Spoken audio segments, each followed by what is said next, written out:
All right, stick with me because you and I are diving into a world where power is everything, even when a lady demands gold for a discarded trinket. The shopkeeper, a tall and sturdy commoner, calmly asks if she has any proof of purchase. The woman tries to return some fine tobacco without a writ and starts a loud, nasty dispute. She screams that the customer is always right, but the man needs the trade scroll she claims to have burned. He cannot process the coin without it, yet she refuses to listen to reason. The man refuses the gold, so she sneers at him, asking if he always carries his royal decrees when he travels. The keeper asks if she burns every scroll she touches and wonders aloud if this is just a common street swindle to steal from his family business. Screaming, the woman asks if he is actually accusing a lady of being a common thief. She tells him to wait while she summons the high magistrate to deal with his insolence. Mocking her, he ignores her threats and swats flies with a leather strap. As she storms away cursing his name, the man simply goes back to his work in silence.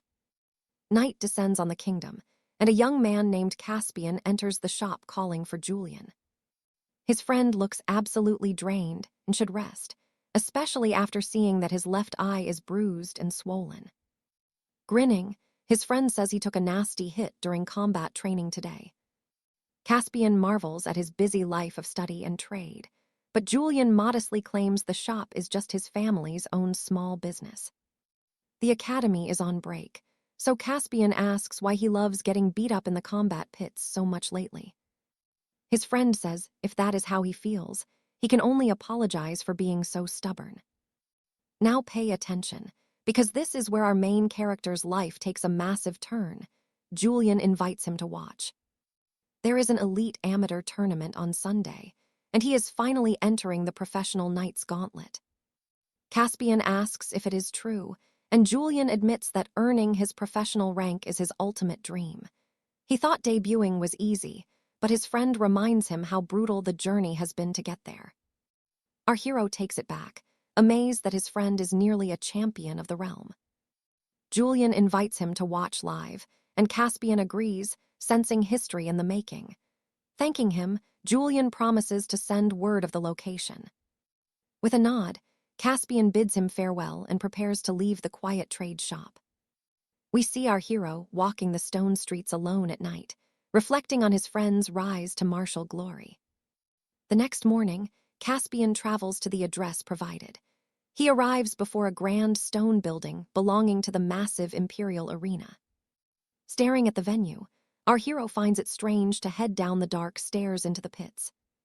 Through a messenger, his friend asks if he's arrived. Caspian says he's at the gate, but Julian says he's about to fight and cannot leave. Caspian feels awkward just walking in, but the armored guard lets him pass through the gates without any trouble. Our protagonist feels that for a noble tournament, this place seems quite disorganized and messy. He considers watching other duels since he's there, but decides to leave right after his friend's match is over. Heading down the dark, winding stairs, the roar of the bloodthirsty crowd begins to echo. He approaches the ring and hears the excited shouts of the people. They scream for a knight who just landed a brutal high kick to celebrate his crushing victory. You saw that look in his eyes, right? Caspian watches the combat with a new spark in his eyes until his friend finally spots him in the crowd. At that moment, Caspian sees his friend shirtless, flanked by two of his battle-hardened teammates. They ask why he looks pale, and Caspian admits he is not used to such a violent, heavy atmosphere. Julian asks if it is fascinating, and Caspian nods, feeling the raw energy. One teammate says it is almost time for the duel to begin.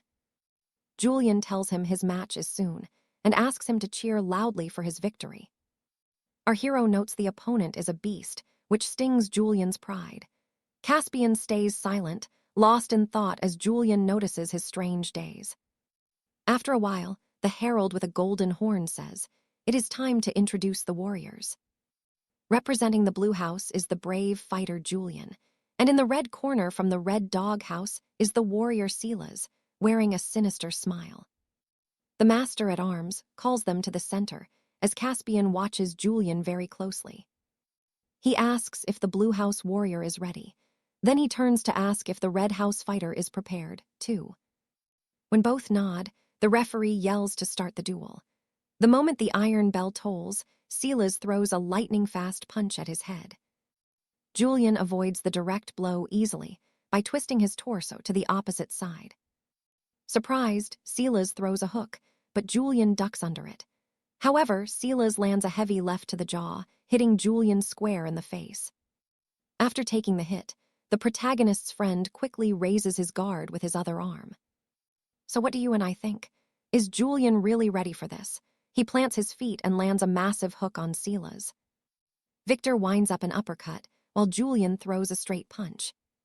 They trade heavy blows simultaneously. You and I can see Arthur realizing his friend is fighting with way more desperation than usual today. The two exchange lightning-fast strikes, staring each other down with pure, murderous focus. Arthur shouts for Julian to keep his cool, but Julian takes a brutal punch to the face, stunning everyone. Struck hard, Julian staggers back, looking completely dazed and lost in the arena. Harold spots the opening and lunges at Julian, loading up a massive strike before he can even blink. Arthur screams for his friend to look out, but it is too late. The blow lands. A vicious hook sends Julian crashing to the arena floor. The marshal rushes in to stop Harold, ordering the knight to stand down immediately. With a hollow, broken look, Julian clearly does not have another ounce of fight left. Right then, the marshal raises Harold's hand, declaring him the champion of the bout.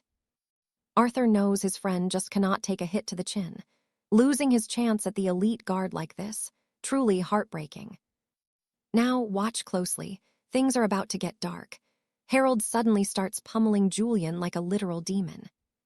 Mounted on Julian's chest, he rains down blows with terrifying, unhinged aggression and power. The marshal tries to pull the madman off, but Harold shoves him aside, continuing his brutal assault on the defenseless and broken Julian. He strikes with malice, hammer-fisting his target repeatedly. He loads one more heavy blow from above, slamming it into Julian's chest. Teammates scream in horror while the crowd watches in shock, fearing Julian might actually die in the ring. Arthur throws off his cloak and sprints toward the fighting pit, desperate to save his fallen brother. Guards try to block him, but he leaps over the arena fence with incredible, soaring momentum. Chaos erupts as Arthur crashes into the ring. You and I can see the sheer panic on everyone's faces. He spots Harold from behind, still hammering away at Julian with insane fury.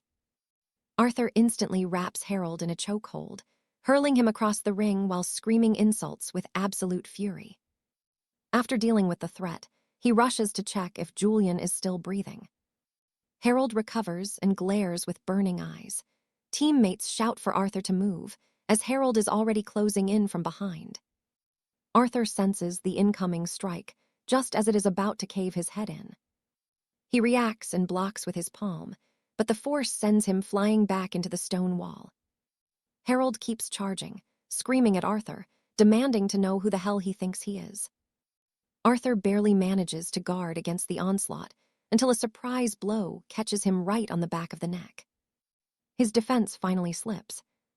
Harold seizes the gap, driving a brutal knee into Arthur's face while the entire crowd gasps in disbelief. He is just a commoner taking hits for his friend, but then someone else begins entering the battle ring. One of Julian's squad members jumps in, ordering Harold to cease his attack. He warns Harold that a suspension will not be enough this time, but Harold ignores him, driving another knee into Arthur's ribs. Arthur groans in agony, gritting his teeth while cursing the madman standing over him. Fueled by rage, Arthur slaps the ground and surges up, launching a powerful uppercut straight into Harold's arrogant chin. The moment Harold takes the hit, he goes limp and loses consciousness while still airborne. Arthur catches his breath, leaving Julian's teammates completely stunned by the commoner's hidden strength. Even a noble in the crowd stands up, totally shocked by that punch. Harold hits the floor out cold. Arthur sighs, finally relieved to have taken down that absolute lunatic. Guards suddenly swarm and unfairly restrain our hero, despite his protests that he was only defending himself. He is dragged away from the arena by the watch, yelling about the injustice of it all. Watching from the shadows, the mysterious noble calls him a hidden gem. Later, the two friends share a drink. Arthur asks about the official result. Julian sighs, saying the match was voided. Harold is banned from the Elite League forever. Julian adds that it was not a real debut since he did not win fairly.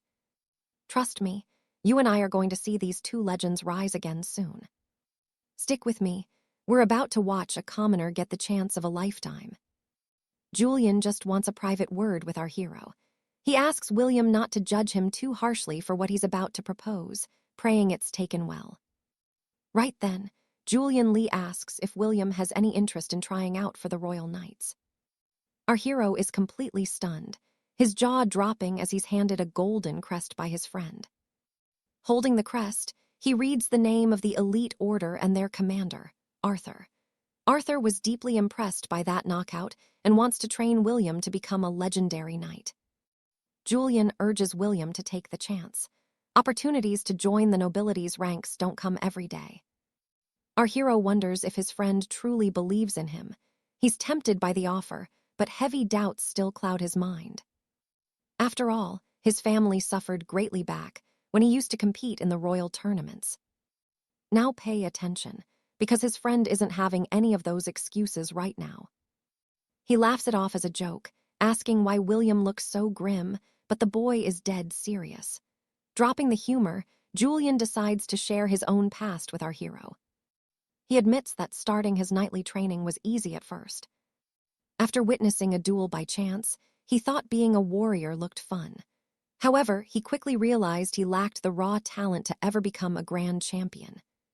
Hearing this from his comrade, William asks why he still fights then. Without hesitation, Julian says yes because the thrill is worth more to him than any shiny crown or title. He does it for the pure joy of the duel. You and I know that sometimes, you don't need a grand reason to pursue your passion. Reflecting on those words, William looks at his fist, remembering the power of that final blow. Our hero whispers Julian's words, finally considering the path of a warrior. He clenches his fist tight, as if sealing a silent vow to himself right then and there. He stands up quietly, and when asked if he's departing, William simply notes that the hour is late. With a determined grin, he declares that from tomorrow on, his schedule will be packed. Julian is thrilled for his friend, wishing him luck on this new path. William returns the favor, bidding his comrade farewell as he heads into the night. Julian watches William walk away while taking a slow sip of his drink. And he can already see him as a legendary knight in the grand arena, a vision that fills Julian's eyes with pure hope. Shaking off the daydream, he spots William down the street and suddenly bursts into a fit of laughter. He chuckles at his own imagination, dreaming of futures that haven't dawned yet. Meanwhile, the commander of the elite guard tells a messenger he will meet his contact later. His squire asks about the meeting, and the commander confirms it's with the rising star of the Central Kingdom. The squire notes that every noble house is hunting for the man who floored a veteran knight. The aide asks if Arthur plans to knight him, but the commander wonders if the boy is truly ready for such status. The aide scoffs, claiming it was just one lucky strike against an opponent who was already exhausted. Arthur asks his squire if he honestly believes that was just a lucky strike. He sighs, calling the boy naive and noting that a long road lies ahead of them. He admits William is a troublemaker, but his toughness is legendary compared to most common recruits. Even in a weakened state, it would be impossible for any ordinary peasant to drop a knight with one blow. Arthur begins to explain further, but his carriage has arrived, and he must rush off to his duties. He bids his squire farewell as the boy wishes him a safe journey. Arthur knows that for true warriors, heart and soul matter just as much as their actual sword skills. The days of surviving on raw strength alone are long gone. The commander believes knights need the wit to provoke their foes, alongside the charisma and humor to truly win over the hearts of the common folk in the kingdom. Arthur's gut tells him this lad has the spark to become a truly complete and legendary warrior. This raw potential could turn William into the kingdom's greatest star. The next morning at a local inn, William finally meets with Arthur to discuss the details of his training. He asks the commander exactly what he saw in him to make such an incredible offer. So Arthur decides to show him the truth rather than just explain it. He unrolls a magical scroll, replaying the exact moment William took a heavy knee to the gut and immediately followed up with a devastating uppercut that floored his opponent. William insists it was just a lucky strike, but the commander isn't buying that excuse for a second. Arthur points out how William braced his footing, shifted his entire weight, and rotated his hips with perfect precision, driving his entire body into a strike of pure force. The commander knows that wasn't just a fluke. It was a deliberate, master-level blow intended to end the fight. He refuses to accept William's claim that the whole thing was just an unintentional accident. Our hero insists it was all just pure luck, leaving Arthur completely shocked.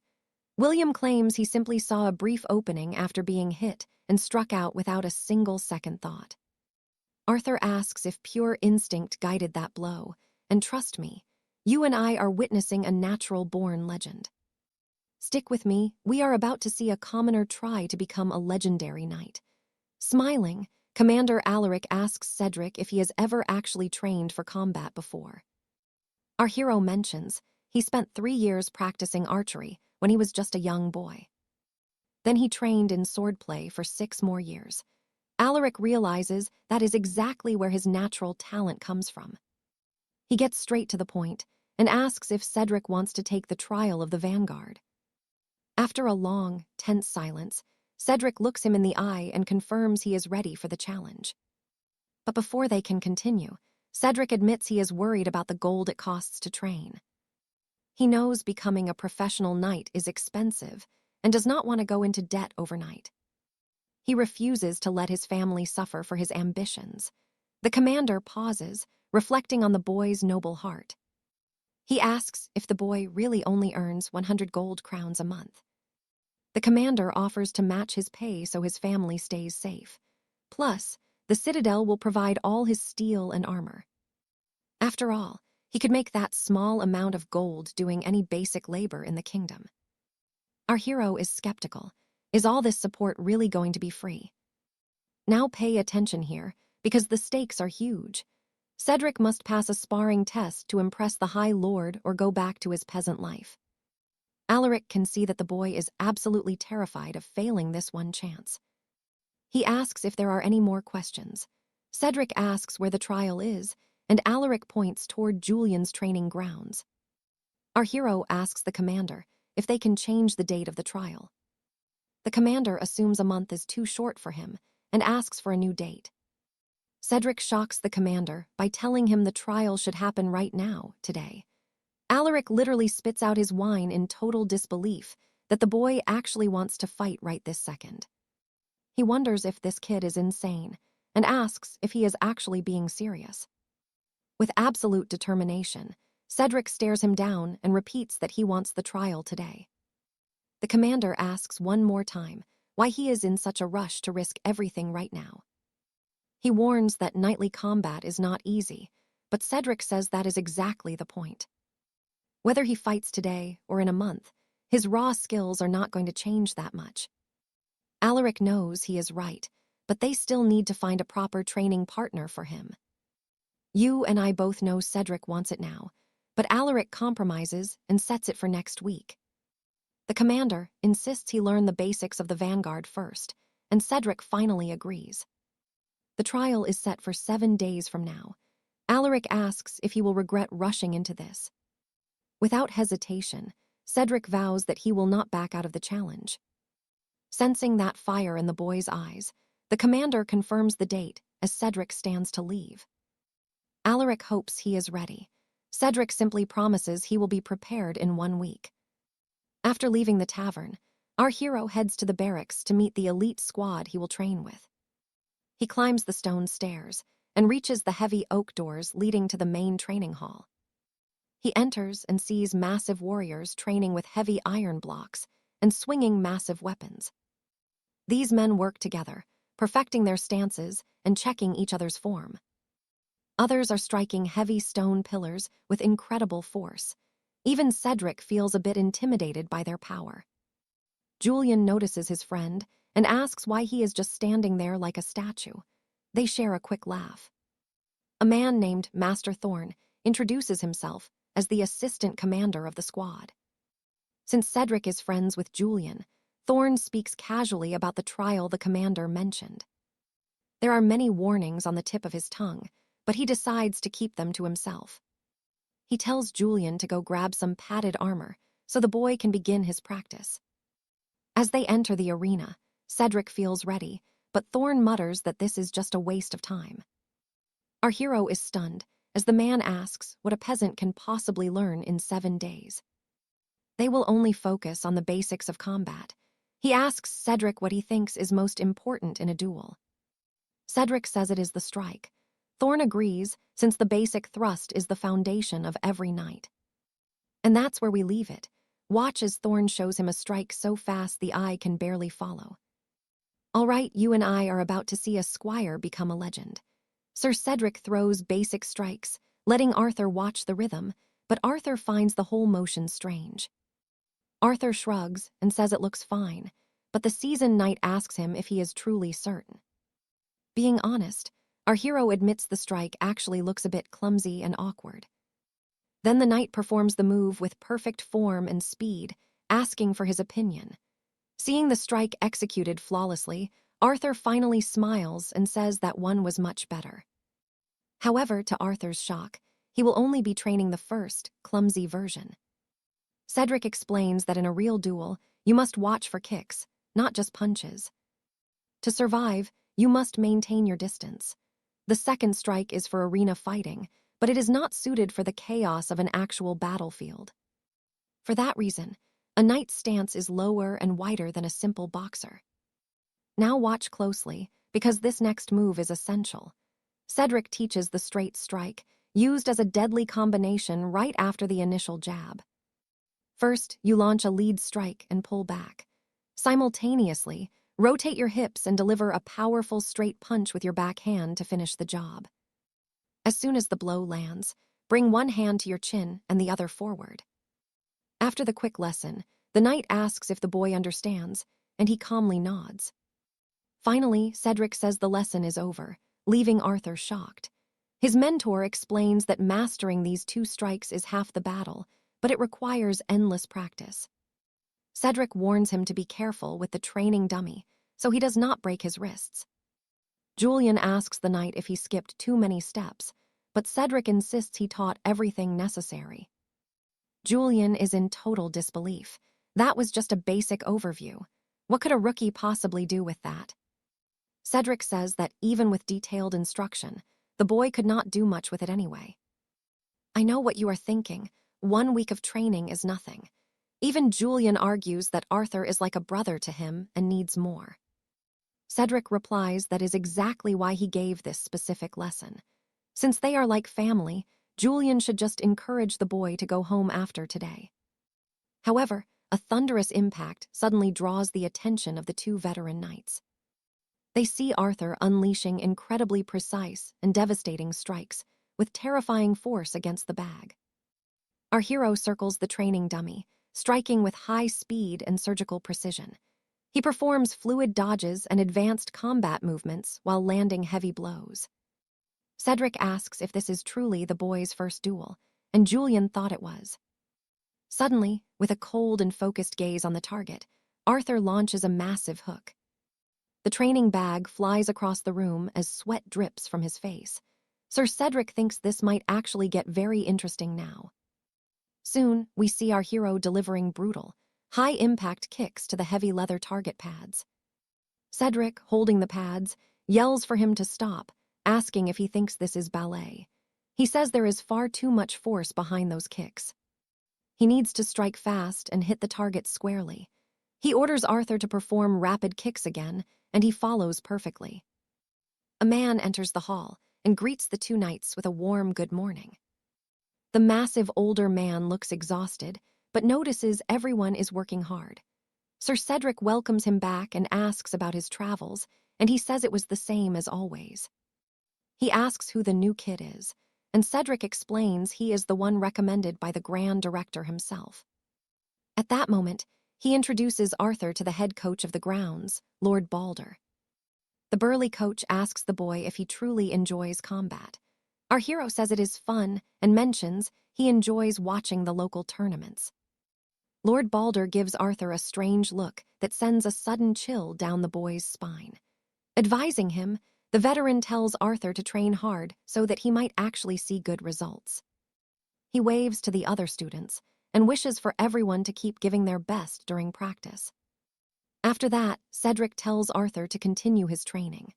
Our hero is left wondering about the tired-looking head coach as he walks away into the shadows. Then the first day of actual sparring practice arrives at the Lionheart training grounds. During his solo workout, Arthur scolds himself for being such a hopeless and clumsy idiot. Even though he trains every day, he criticizes his form, complaining he can barely throw a proper kick. He wonders what he was thinking, promising to be ready in just 1 week. Then again, if he were actually smart, he would not have agreed to do it immediately either. Still, he tries to motivate himself to push a little further. Balder asks what he is doing so late. The coach asks if he is struggling with that kick, since he has been practicing all day long. Arthur confirms the struggle, and the coach tells him to show him a kick.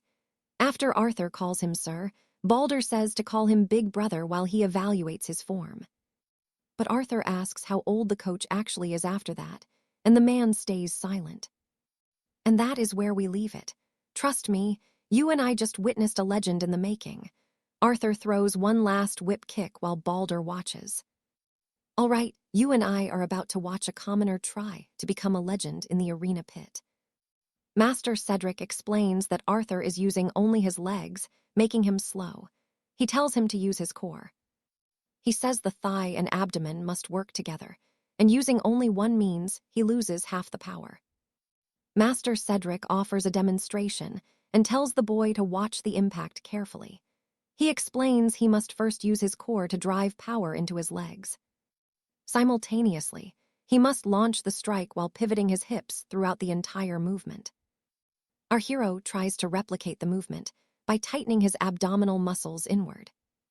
He tightens his core and pivots his weight, launching a strike so heavy the training dummy nearly snaps. The speed and force are simply incredible. Master Cedric notes that the lad is rapidly improving his combat technique. He collapses to the floor, breathless and drained. Master Cedric is shocked by that perfect execution after only one instruction. Now he sees why the commander liked him. He had assumed the boy was only training for sport. Arthur asks why he would think that, and the master says it is because of what he claimed a week ago. Cedric admits he fights for the thrill too. You do not need a grand reason to step into the dueling pit. Better to enjoy the struggle than do it out of duty.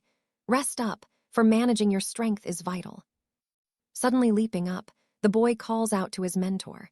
He shouts a huge thank you for all the lessons that day. Now pay attention. This is the kind of bond that builds a brotherhood of true champions. As he leaves, the master wishes the lad luck for his trial tomorrow. Arthur hears this and reflects on the word family. Around the arena, warriors prepare by lacing their leather gauntlets. Among them is Arthur, stretching and talking with Julian before the big fight. Lord Sterling, commander of the elite guard, arrives and asks if the boy they mentioned is Arthur. Sir Alistair nods. The Lord replies that fists do not care about looks. He also notes the master mentioned the boy learns fast. Julian advises him to stay calm, to fight just like in training, and not to get too excited. The opponent is told to go easy on the rookie, since Arthur has only been training for 1 week. Confident as ever, the brute says he does not even need armor against a lightweight. The bald warrior promises a lesson. The referee calls both warriors to the center of the pit. His opponent asks why his eyes are shut. Think he is scared. The referee declares 3 rounds of combat where elbows and knees are strictly forbidden. Our hero seeks inner peace through meditation, and the referee tells them to touch gauntlets and return to their corners. The bell chimes, starting the duel. Immediately, the bald fighter throws a heavy hook, but Arthur slips beneath the blow. Next, the opponent throws another hook with his right arm, and our hero dodges to the side. Without stopping, he kicks, and our hero blocks it by raising his leg and absorbing it with his shin. Now watch closely here, because his defensive footwork is finally starting to look like a highborn knight's. Arthur leaps back for space. His opponent asks where he is going and starts charging toward him. He then throws a direct punch, which our hero blocks with his forearm before launching a counter hook at an opening.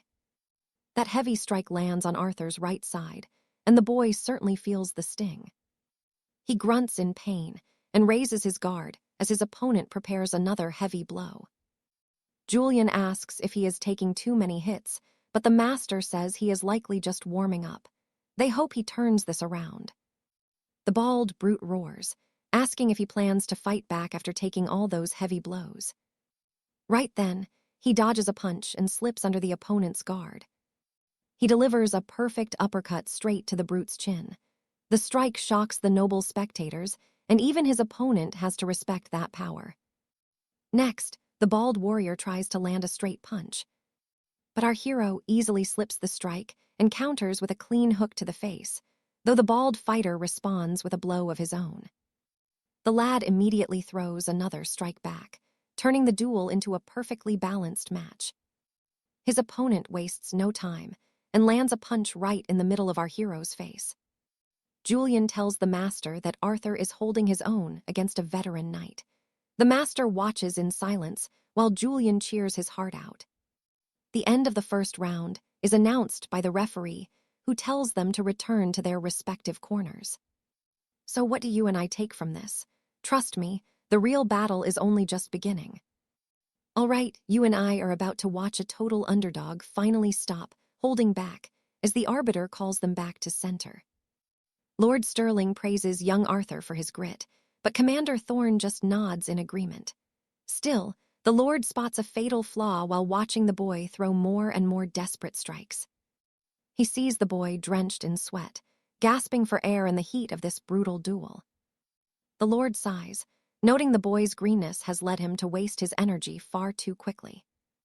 Suddenly, our young hero catches a heavy blow, barely managing to shield himself in time. Another massive strike sends him reeling backward, leaving him completely defenseless. The bald knight sneers, mocking the boy for failing to keep up with the deadly pace of a true warrior. He screams at Arthur to stand firm, raining down blows while the boy can only turtle up. Finally, the iron bell tolls, signaling the end of the round and giving them a brief reprieve. As they rest, the master checks on his student.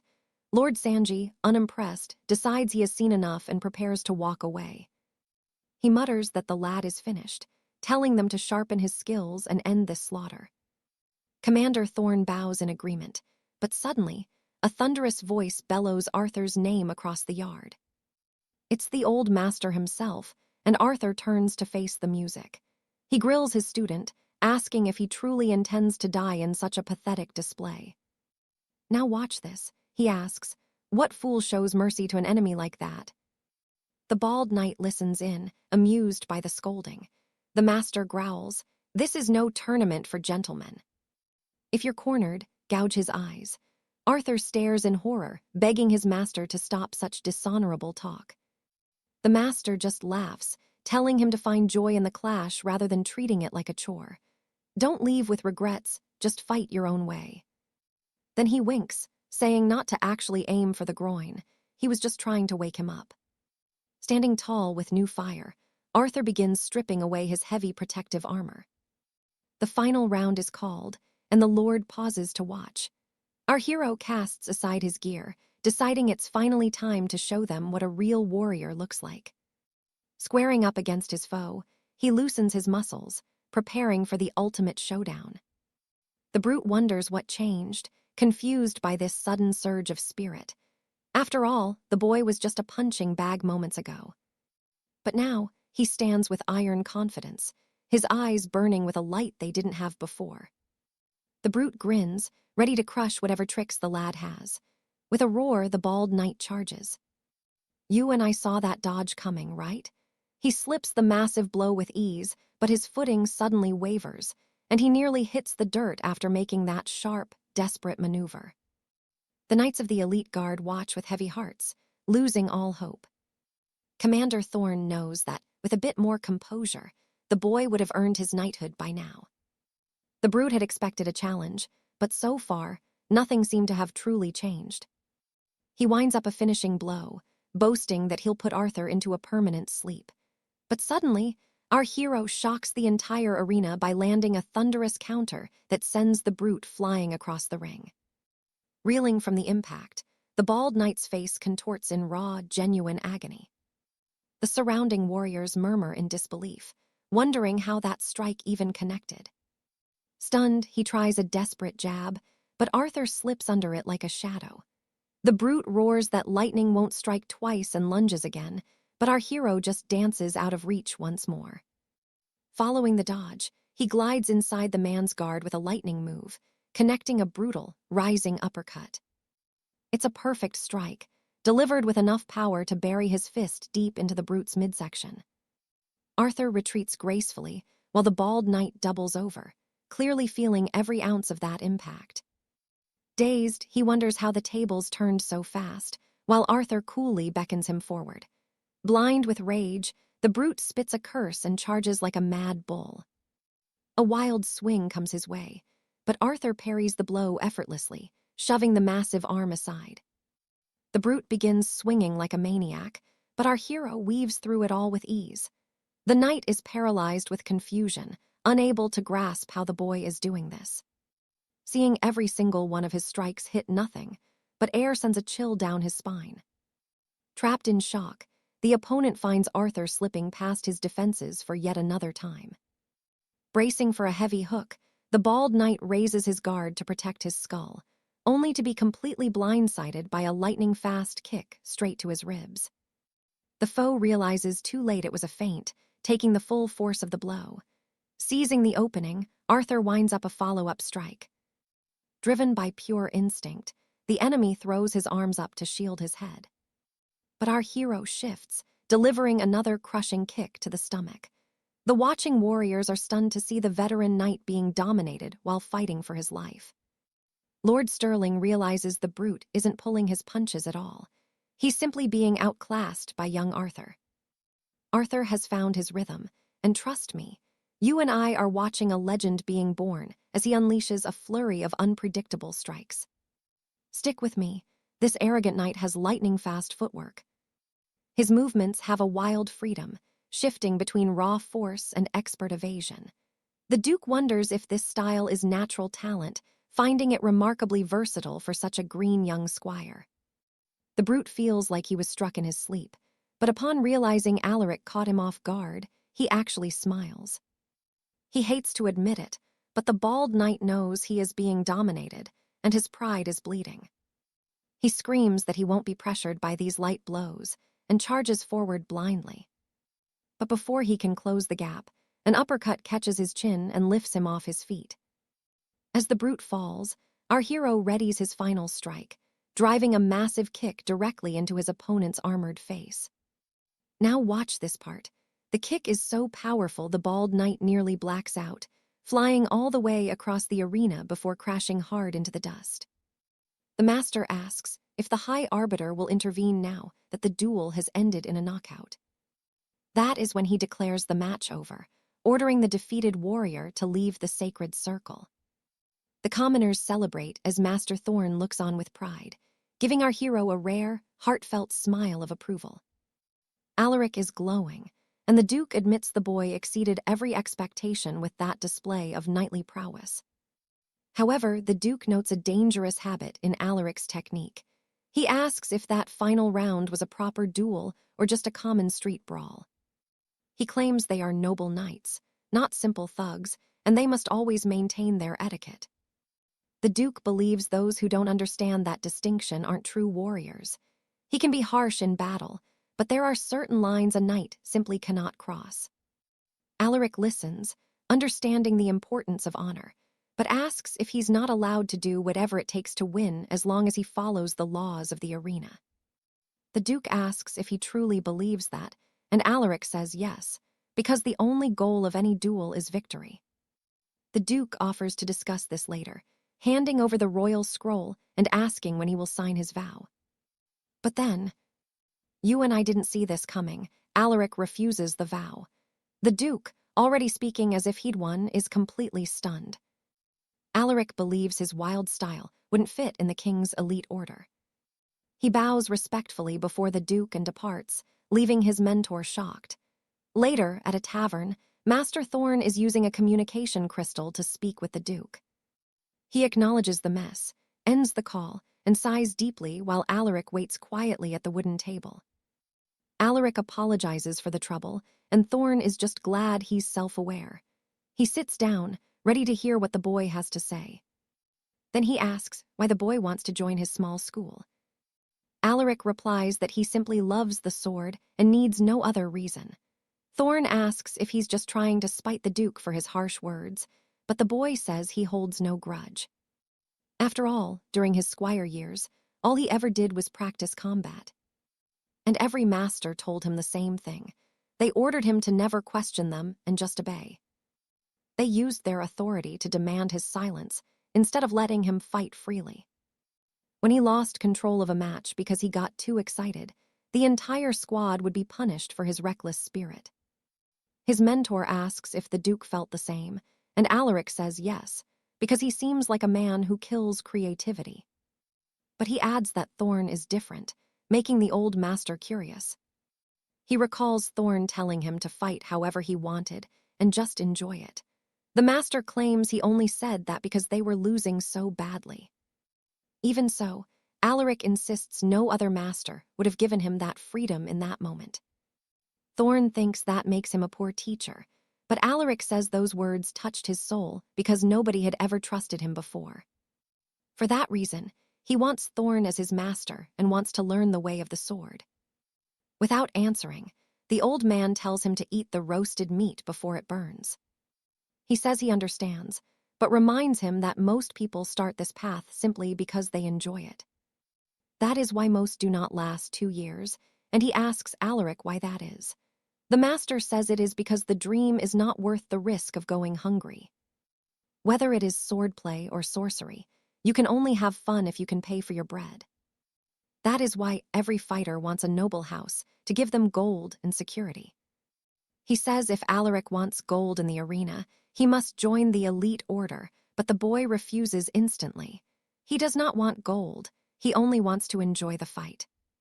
The master says everyone starts like that, and Alaric is just another boy who will likely quit. Our hero clings to that 1% chance of being the exception. Thorn warns him the odds are nearly non-existent. Alaric tells his master he'll be the one who succeeds because, to him, this is his very last chance. Trust me, we're in for a wild ride. That bold claim leaves Alistair absolutely stunned. The boy refuses to crawl back to poverty for copper coins, choosing instead the noble path of the blade. Alistair stops to weigh his resolve. Stick with me, we're about to witness a legend. He drains his tankard and slams it down with a heavy thud. Alistair asks Julian if he is truly prepared for the blood and sweat, swearing he will never look back in regret. Alistair warns that he might think differently once his stomach is empty, but Julian says he will face it to stay righteous. The commander asks if he misspoke, and Julian quickly corrects his formal knightly address. With Julian's mind made up, there is no turning back, so he asks to be taken as a squire. Alistair finally nods. Under such fierce conviction, how could any master refuse to train a soul like that? They begin on Moon Day. One must strike while the iron is hot, and Julian bows in gratitude. The more Alistair watches Julian, the more intrigued he becomes by this boy's hidden potential. He knows Julian could have joined the King's Guard directly, as those seeking knighthood usually possess immense passion. Gold follows grit, but these days, squires seek coin before glory. Watch closely because this is a lesson we all need to remember. Alistair feels a pang of bitterness, knowing the world has changed, and he cannot truly blame the youth. He has no idea if Julian will survive the trials, but the boy is clearly too talented to let rot away. He sends word to Squire Arthur to prepare the scrolls. Meanwhile, The master warns that Julian will be charged a regular tithe until he officially earns his rank. The young hero finds this tax unfair and boldly asks if there is a way to lower the cost. Alastair sprays his ale everywhere in a fit of laughter, realizing this kid is going to be trouble. He is sent to Arthur, the quartermaster, to settle the debts. Julian asks to pay later using his father's noble seal for a discount, and Alastair surprisingly agrees. The boy even asks to pay in 6 silver installments over 3 moons, and the commander actually grants his bizarre request. Julian begins pestering him about usury rates on the gold, and whether squires get special noble benefits. Finally, he asks if the training armor Alastair provided is his to keep forever. Exasperated, Alastair bellows for the boy to shut his mouth. Following the tavern talk, a new dawn rises over the stone gates of the Vanguard training hall. Julian marches into the barracks with a massive grin, shouting a hearty greeting to every knight in sight. The veteran knights offer only cold stares in return. Arthur barks at him to quit stalling and get into the pits. A mountain of labor awaits them. Brimming with energy, Julian raises a fist, eager to start his nightly training. Deep within the stone fortress, our hero stands before Squire Arthur. Arthur offers fine vintage or cheap grog, but Julian's choice is ignored. Why even ask? I know what you're thinking. This Squire Arthur is quite the character. After checking the scrolls, the senior squire begins a physical inspection of our hero. Julian flinches and asks what he is doing, but Arthur insists it is a necessary ritual for every new recruit. The boy relents, though he notes Arthur is gripping his tunic quite tight. Once the awkwardness passes, Arthur asks when he last wielded a blade. It has been 2 years since Julian last trained, and he is carrying 5 extra pounds of soft civilian weight. He wonders if these questions determine his combat rank, and Arthur confirms his suspicions with a nod. The results show his core strength and constitution are surprisingly solid. His weight is steady, so they will not need to change his diet just yet. Julian asks which battalion he will join, and Arthur places him with the light cavalry scouts. He stares in shock. At 80 stone, he must shed 20 to qualify. Arthur's cold gaze says it all. The boy fears he will lose his power and stamina. Arthur retorts that since he will be fighting at his natural build, his strength will actually increase. Julian argues the inspection is usually a week prior, but in these pits, the scales are checked the day before battle. Utterly confused, he asks if he is expected to regain all that mass in just a single day. Arthur tells him to have faith. He will understand when the time comes, as the commander is personally overseeing his physical alchemy. Next is the training doctrine, but Julian is an anomaly. Usually, squires must serve years before ever touching a real steel blade. Arthur scoffs, noting the boy lacks even basic footwork and clearly does not understand the flow of hybrid combat. He must harden his body quickly, mastering noble wrestling alongside the brutal arts of the lance and the shield. Arthur hands Julian a parchment, detailing his grueling new dawn to dusk training regimen. 2 days for armor drills and physical power, 2 for grappling and fist fighting. Only Sunday is reserved for the boy to recover. Arthur asks if the boy has any protests, but Julian accepts his fate without a single word. Julian claims this is not his first time facing a master's whip, so the schedule does not frighten him at all. They will perform a trial by fire for the elite rank. Arthur warns it is brutal, but Julian says do not hold back. Trust me, you and I just found our new champion. All right, you and I are about to see a commoner try to survive a night's brutal training. Arthur claims he is no stranger to the blade. Sir Cedric just smirks, asking if he's actually certain about that. Confident as ever, Arthur says there's no reason to wait and tells them to begin. Some time passes, and we find our hero collapsed on the ground, totally exhausted. Cedric advises him to sit up and catch his breath rather than rotting on the cold floor. He mocks him, asking why he's so weak despite his athletic past. Cedric warns that this was just a basic squire test, and it gets much bloodier during real night training. Despite the insults, Arthur heaves a 90-kilogram stone overhead with ease.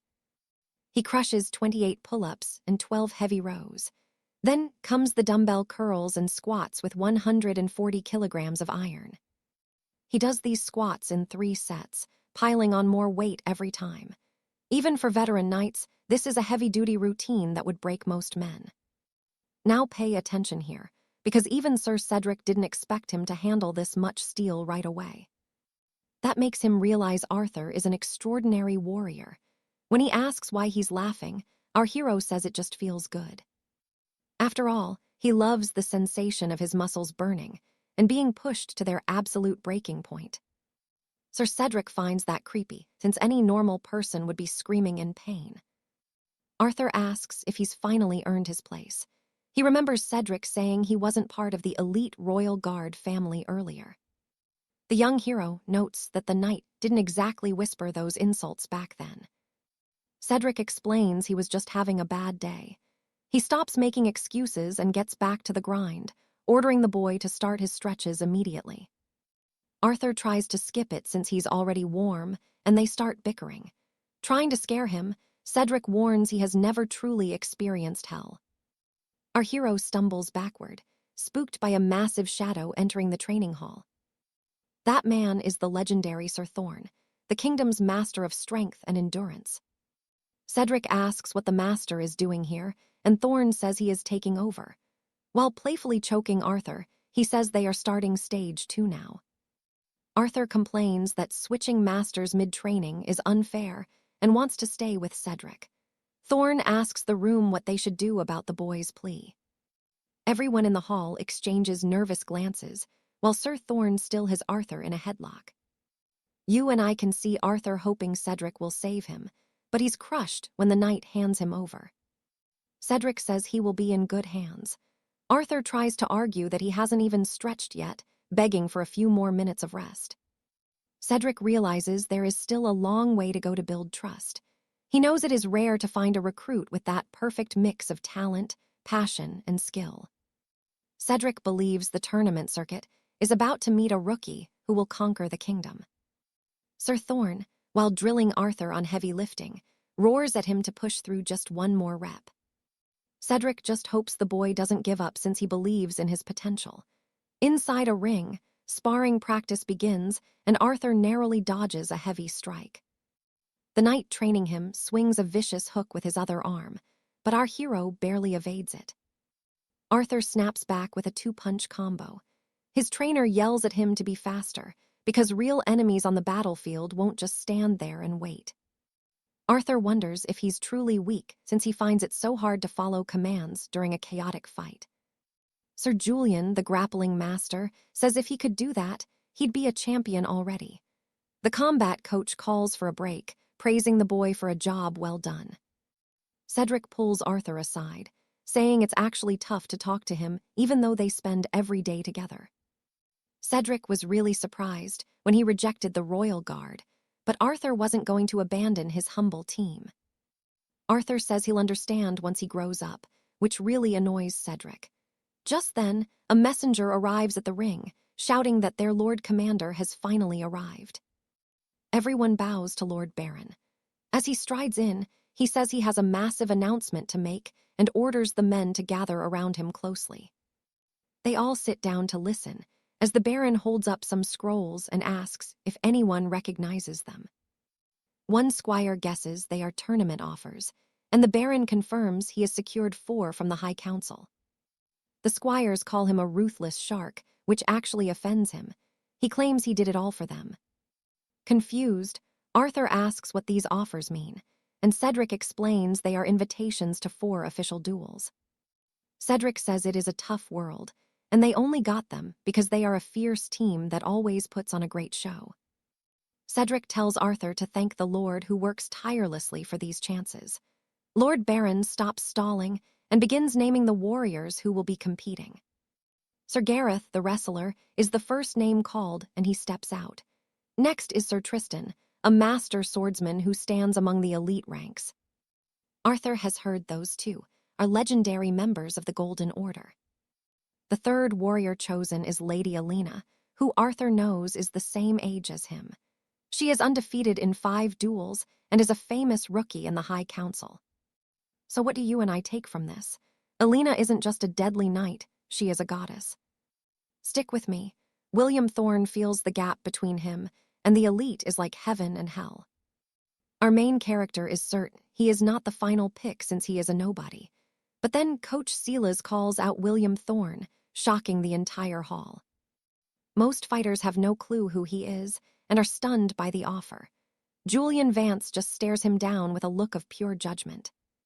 𝒖𝒂𝒂𝒕𝒆𝒔 explains the High Council demanded this, so he tells the others not to take the decision the wrong way. Looking annoyed, the coach asks if anyone has a problem and tells them to speak up right now.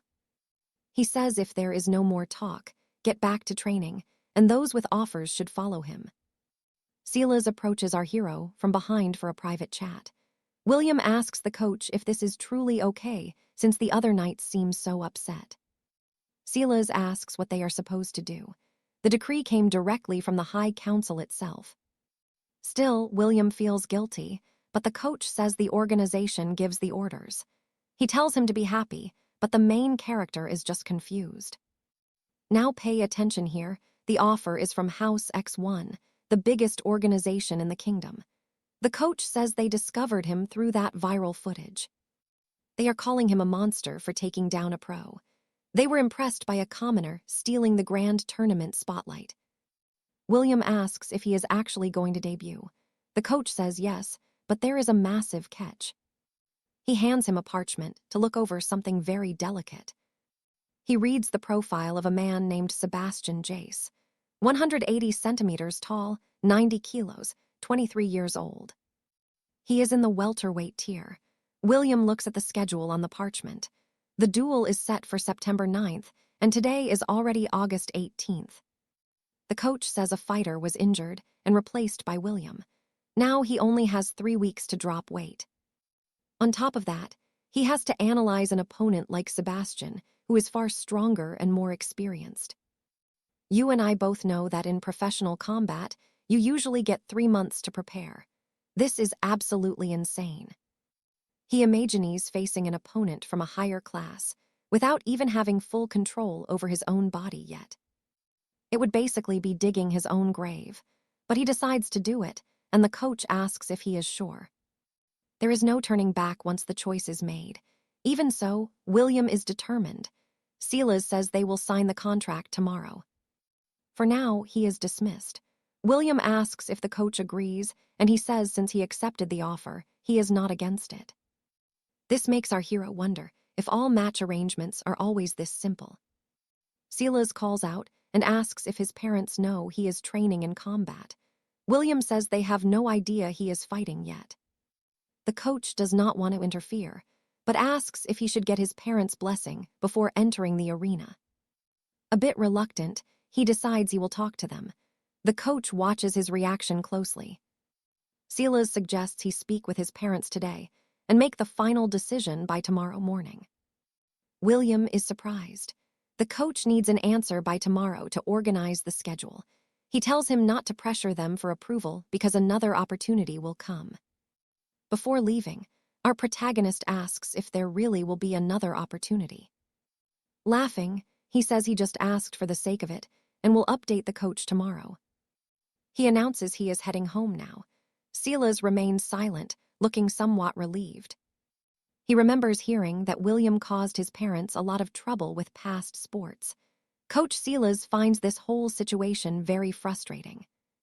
Our hero arrives home, and his parents mention that he got back early today. His mom asks if he has been training and tells him to shower, but he has already done it. She says William is just like his father, who also hates bathing.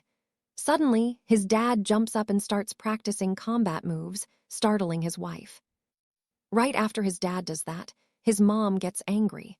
William says he needs to talk to them. However, his mom orders him to go wash up first, and our main character decides to obey. After finishing his chores, he sits with his parents and explains the whole situation. His dad asks what the mom thinks of all this, and she sits there looking serious. She says irritably that he has always done whatever he wanted anyway. She asks why he is seeking approval now. Frustrated, she says she cannot stop him from becoming a fighter. The dad tries to keep the peace, but the mom snaps and says she does not want to hear another word. He tries to calm his mother, but she yells and tells him not to call her that. She says for 10 years, his sports career put their lives on hold. That made her lose all her friends and social life, and now only old age is left for her. And now hearing the news that he wants to fight professionally only upsets her even more. She asks how much more they must sacrifice for his selfishness. She wonders if he even cares about her before breaking down in tears, and trust me, we felt that. Let's dive into a story where the mother is furious, claiming she's just a housewife and they should manage alone. William is told to wait before he leaves. His father says he blames himself for all the difficulties his son faced. For that reason, the boy wanted her permission, and he asks her to believe in him this one time. Watch this part closely. The emotion is real. She swats his hand away in tears and tells him to go. William knows that the only time his mother gets truly angry is when she's deeply concerned for his safety. His father smiles proudly, acknowledging that his son has grown up. However, he says the boy is wrong about one thing. The point is she tends to get angry quite often, and honestly, the old man is still nervous around her. Then, to lighten the mood, he pretends he's going to scold his son, and they both share a rare laugh. William asks if his father approves, and he says yes. After all, you can't stop your passion for others. The boy says he wouldn't do that to his father, and he's happy to hear that important sentiment. He advises his son to talk to his mother and try to understand exactly why she is so upset. William is determined to make it up to her, and his father asks if he has anything else to say. He asks to borrow his father's coin for the training hall, and the man looks at him seriously about paying him back. Trying to push back, the boy asks if he's really going to accept gold from his own son. His father jokes about robbery, but William says he'll earn it and pay him back double once he's on the vision. When William says he might become friends with a group of noble kids, the father suddenly stops. He changes his mind, shakes his son's hand, and asks exactly how much the registration fee will be. William confidently says he won't regret it. While they celebrate, his mother watches from her room and quietly cries. The next day, after that conversation, we move over to the House of Saul's elite training grounds. A fighter there uses a massive sledgehammer to strike a stone. Another person tells him that's enough for today. He asks if there's still no news and notes. There are only 3 weeks left until the big fight. The master tells his fighter they're adjusting the schedule and will have more updates for him very soon. Sir Julian from House Saul asks what's so hard about scheduling a match with over 60 knights available. The master asks him not to get stressed, but Julian doesn't want to waste all his brutal, hard training. You and I both know Julian is itching for a fight. He asks his master to call the organization tomorrow. Master Thorn knows his fighter has a hot temper and immediately places a call to the grand tournament organizers. On the phone, he tries to be polite, acknowledging they are busy and thanking them for their time anyway. Julian asks if that was 𝑯𝒖𝒊𝒂𝒕𝒆𝒔 on the other end of the line. Master Thorn says they found a substitute opponent for the duel, and Julian gets excited to hear about Sir William. He assumes he's a rookie, but even so, Julian decides to resume his hard training to face him. Master Thorn decides to explain the contract terms to our hero before he officially signs the papers. First, the training hall split is 90% for William and 10% for the hall. He's shocked it's so low. The advisor agrees, but says the master insisted on doing the split in that specific way. He offers to increase the hall's share since William insists, but the boy prefers to keep it as is. He says it's an event contract, and the duel will pay 2,000 sovereigns plus a bonus for winning. The most important part is the weigh-in. There's a clause stating that if he's too heavy, the gold is forfeit. As for the rest of the clauses, he tells William to read those over on his own time. Our protagonist has one final question about how much gold he will actually receive if he wins the match. After taxes and the hall's cut, he'll net about 3,000 sovereigns. That's more than months of normal work. After hearing this and practically drooling over the gold, He says he has no more questions. Master Thorn asks if this will be his only fight, and he immediately says he wants to fight often. But the assistant warns that if he doesn't give a good performance, he won't get another chance. The organization isn't a charity. Audience numbers and gold sales are everything, and they don't waste funds. Win or lose, he has to entertain the crowd. In this world, only knights who do that are truly recognized. And that's where we leave it. Master Thorn says he must show true courage in the dueling ring. 𝒖𝒊𝒂𝒕𝒆𝒔 tells him to be honest about who he is and take training seriously so people never forget his name. Arthur decides to keep that advice in mind, while 𝒖𝒊𝒂𝒕𝒆𝒔 orders him to sign the scrolls and resume training. He will teach him new tactics for the duel against Sir Julian. You and I are about to see Arthur learn a brutal skill, wrestling. Time flies, and soon our hero is in the training yard sparring with a heavy knight. The warrior rushes him with terrifying speed. He locks his massive arms around Arthur's chest and pins his hand to make him completely helpless. He traps Arthur's arm and drives him backward. Our hero is in a tight spot as the opponent wedges his head under Arthur's chin. He fights desperately to break the hold, but 𝒖𝒊𝒂𝒕𝒆𝒔 warns that his enemy is breaking through his defenses too easily. Now pay attention, because Arthur remembers their talk about mastering wrestling alongside his traditional sword skills. Sir Julian's style is simple when grappling, which makes him a dangerous all-rounder. He is solid in every area, even if he is not a master in one. Since Julian is bigger and more experienced, he will surely try to drag the fight to the ground, and Arthur must be ready. That is why learning to wrestle is vital, or he will be defeated before he can even land a single punch. He feels unsure since he has never wrestled professionally, but 𝒖𝒊𝒂𝒕𝒆𝒔 says he will be fine given his history in Highland grappling. Our hero is confused. After all, he only trained in traditional Highland wrestling, a rustic, ancient style. 𝒖𝒊𝒂𝒕𝒆𝒔 believes that gives him a secret edge. He tells him to warm up before a heavy sparring session with Master Duncan. Arthur knew Duncan was powerful, but seeing him in action still catches him off guard. Even though he prepared for this, his strength is being sucked away like he is wrestling a literal mountain giant. Still trapped in the crushing hold, Arthur Lee makes a calculated move with his foot to trip his opponent. He strikes the inside of Duncan's leg, shocking the veteran. With his enemy off balance, our hero grabs the giant's shoulder. Then, he uses his leg and free arm to shove Duncan back with raw force and finally escapes. He does not waste a second, using his opponent's stumble to drive him hard against the training yard wall. After that, Duncan admits the kid is actually decent. Arthur drops low and grabs the veteran's calf with both hands. Duncan realizes the main character is trying a takedown. To stop it, he braces his weight and locks onto Arthur's body. Let's pause for a second. Even the observers can see Arthur has a natural gift for this kind of combat. 𝒖𝒊𝒂𝒕𝒆𝒔 agrees, knowing his student would thrive even against someone like Duncan. Meanwhile, the opponent keeps his breathing steady to avoid any errors. Still, Master Duncan is a veteran fighter, and 2 weight classes heavier than our hero. Suddenly, Duncan spins Arthur around and slams him down, but he keeps his arms locked tight around Arthur's waist to prevent any escape. He lifts him off the ground entirely, crushing his ribs with a massive bear hug.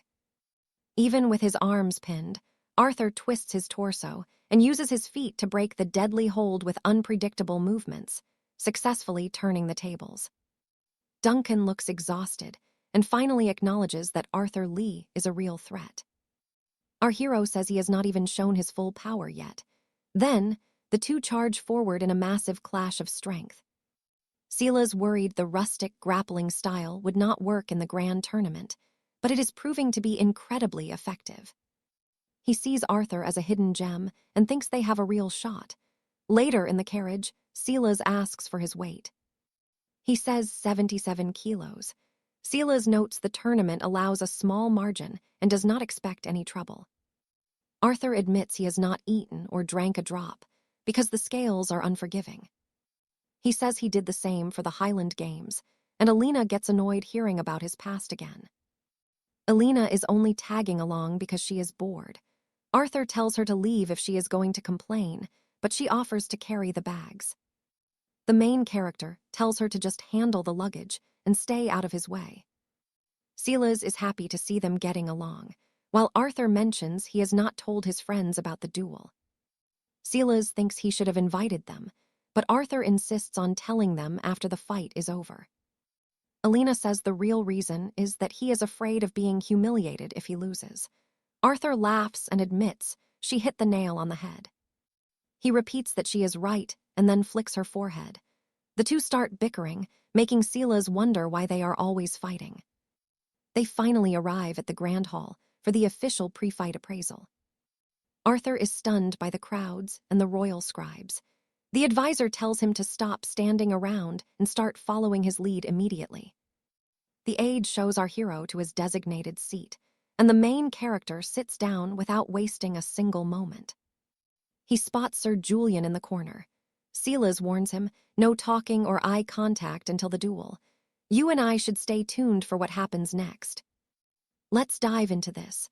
Arthur thinks greetings are pointless if they are fighting tomorrow anyway. His squire 𝒖𝒊𝒂𝒕𝒆� says stop making excuses. Victor was just minding his own business.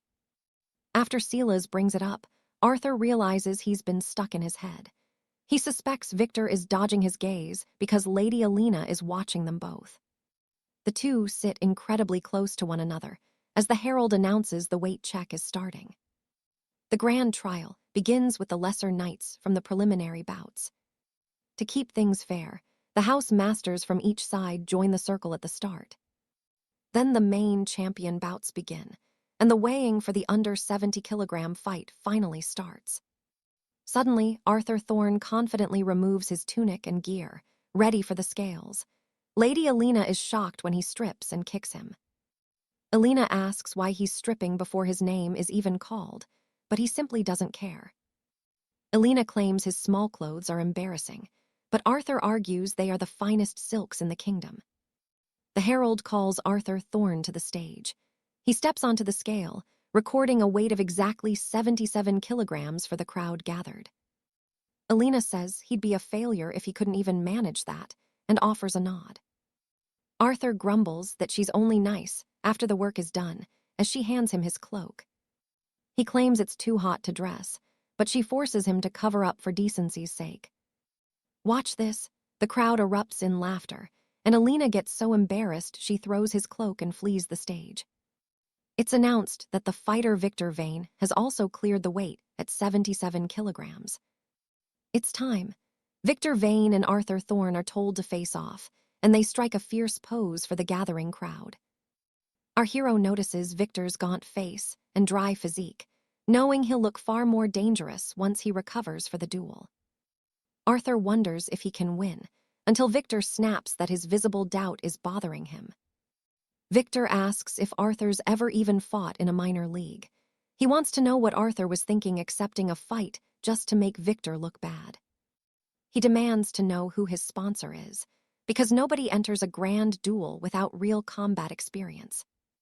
The herald tells 𝒉𝒂𝒕𝒆� to be careful with his words before the lords. Victor tells Arthur not to embarrass himself so they can put on a good show. He demands a response, claiming seniority, but our hero tells him to shut up. Arthur doesn't get the complaining. He's only here because Victor needed a backup fighter. Trust me, Arthur isn't holding back. He tells Victor to stop whining and be grateful he saved the fight. Our hero says that for a knight who loses in his own class, Victor is awfully arrogant. 𝒉𝒂𝒕𝒆� turns red with fury, clenching his fists in absolute rage. He presses his forehead against Arthur's, asking if he truly wants to be annihilated right now. He claims he can easily crush a weakling like Arthur, and in response, our hero grabs his throat. He lets go just to rattle him, leaving Victor coughing and gasping for air. Victor reacts with nothing but pure hatred for our hero. The guard rushes in, holding him back and telling the man to calm his temper. The steward says if he has any complaints, show them in the arena and stop talking. He asks Victor to show some respect, since there's a 1-year age difference between them. Later that night, Arthur arrives home to tell his parents he has returned. He notices his father is missing, and his mother says the master forced him away for the weekend. However, Arthur notices a heavy gloom hanging over his mother's tired face. Suddenly, she's startled when her son pulls her into a hug and says he fights tomorrow. She pretends not to care, but Arthur knows he'd fight much better if his mother would just give him a single word of encouragement. Still holding her tight, her silence begins to wear on our hero's heart. He lets her go, pretending it was just a joke, and mentions the grand duel will be projected for the whole kingdom in the morning. He turns away, clearly hurt, but his mother finally asks what he wants for his pre-duel feast. She says it's vital to be well fed for the battle at dawn. This small gesture from his mother brings a real smile to Arthur's face. She claims she doesn't want him blaming her if he loses, so she asks again. Arthur asks for a thick meat stew with plenty of sauce and fresh bread. Suddenly, our hero scoops his mother up, laughing at how light she feels in his arms. He jokes about taking her for a spin, and she gets annoyed at his playful spirit. Finally, the dawn of the duel arrives. We see the arena pit where Arthur will make his debut, practicing strikes with his master to stay sharp. And that's where we leave it. Arthur takes a break, ready for the battle of his life. All right, you and I are about to watch a rookie warrior step into the ring. Rivals are worried, but Master Samuel says his shoulders are far too soft. He is playing it safe during practice. After some jokes, Samuel gives Arthur 2 missions, starting with landing 10 clean strikes on Sir Stephen. Use your head, lad. Do not just swing blindly out there. Bait his attacks first. When Arthur asks about the second task, Samuel says if the fight is not going well, he must follow Sebastian's strategic orders immediately. The master demands a promise, but Arthur asks a tough question. What if his own gut instinct clashes with Sebastian's tactical advice? Samuel looks confused, so Arthur clarifies. If his instincts scream one thing while the strategist says another, who wins? Sebastian expects obedience, but the master tells Arthur to follow his heart. Trust your own soul, boy. Doing that means you are finally trusting my training too. Sebastian is stunned.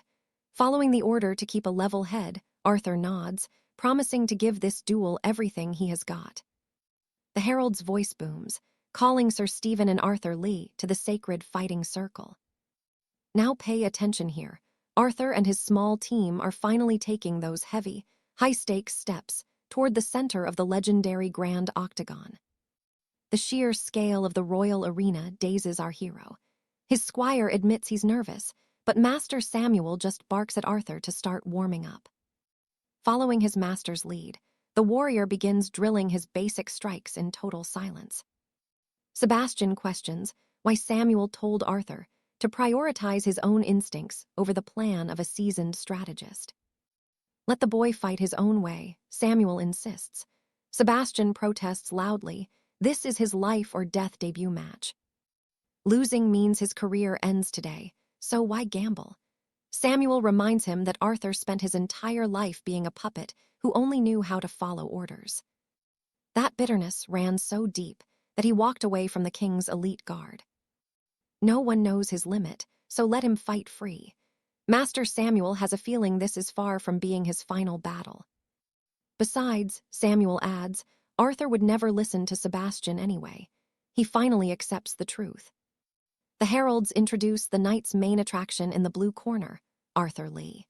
A total newcomer with barely 40 days of training and 0 official combat experience. Yet, he already dropped a veteran knight and crushed another elite warrior during private combat trials. It is practically unheard of for a fresh recruit to headline a main event in this kingdom. We will see how he fares against Sir Stephen. In the red corner stands a man on a 3-win streak with a glorious future. Everyone expects a 4th straight victory for the House of Saul's star. They think this will be an easy slaughter. Samuel warns Arthur to keep his nerves in check. Stay calm and keep your movements fluid. Finally, the duelists for the main event of X61 in the 70-kilogram division are introduced again. First, the mysterious dark horse, Arthur Lee, standing 1.8 meters tall. Across from him stands the golden boy of the realm's fighting future. Sir Stephen, The warriors step into the center, locking eyes one final time before the blood starts to spill. Arthur realizes his opponent's physique has fully recovered since the weigh-in. He looks like a completely different beast now. You and I both know caution is key here, but Stephen decides to start throwing petty insults instead. He vows that this will be Arthur's first and final duel as a professional. Our hero just smirks, asking if he is still salty about yesterday's embarrassment. Arthur calls him pathetic and says he is only here for the fight, sending Stephen into a blind rage. Fuming with anger, they touch gloves to signal the start. The arbiter checks the blue corner first, then nods toward the red corner to see if they are ready. With a sharp signal, the grand duel between these two bitter rivals finally begins. Harold spots Arthur's graceful footwork, indicating the kid is not nervous at all. He tells the squire to fetch medical supplies for the fight. Suddenly, a deafening roar from the crowd nearly knocks Harold off his feet. He spins around to see the chaos, and what he witnesses leaves him paralyzed. What on earth just happened in there? Stephen is already on the floor, clutching a shattered nose. We rewind to the moment the knight charged recklessly at Arthur right before the knockout. He was screaming that he could read every move, calling our hero a weakling and a coward. But before he could land a blow, Arthur's lightning-fast strike caught him square in the jaw. Stunned and confused, he collapsed as dark blood began to spray from his nose. Following that perfect jab, our protagonist unleashes a devastating straight right directly into the knight's face. The impact sends Stephen crashing down, leaving the arena heralds absolutely speechless with awe. And trust me, you and I are watching history as a knockdown happens just 10 seconds into the match. Dazed on the floor, the enemy looks up in terror as Arthur winds up for another heavy strike. Stephen's crew scream for him to get up before he is finished. He sees the punch coming and rolls backward, just in time to escape Arthur's lethal follow-up strike. All right, you and I are about to watch a rookie knight humble a legendary veteran. He recovers fast, though that last heavy blow definitely left him slightly rattled. He lost his focus for a second. To regain control, Sir Alaric lowers his stance and tightens his guard against the coming storm. After staring Valerius down with cold eyes, he lunges forward like a bolt of lightning.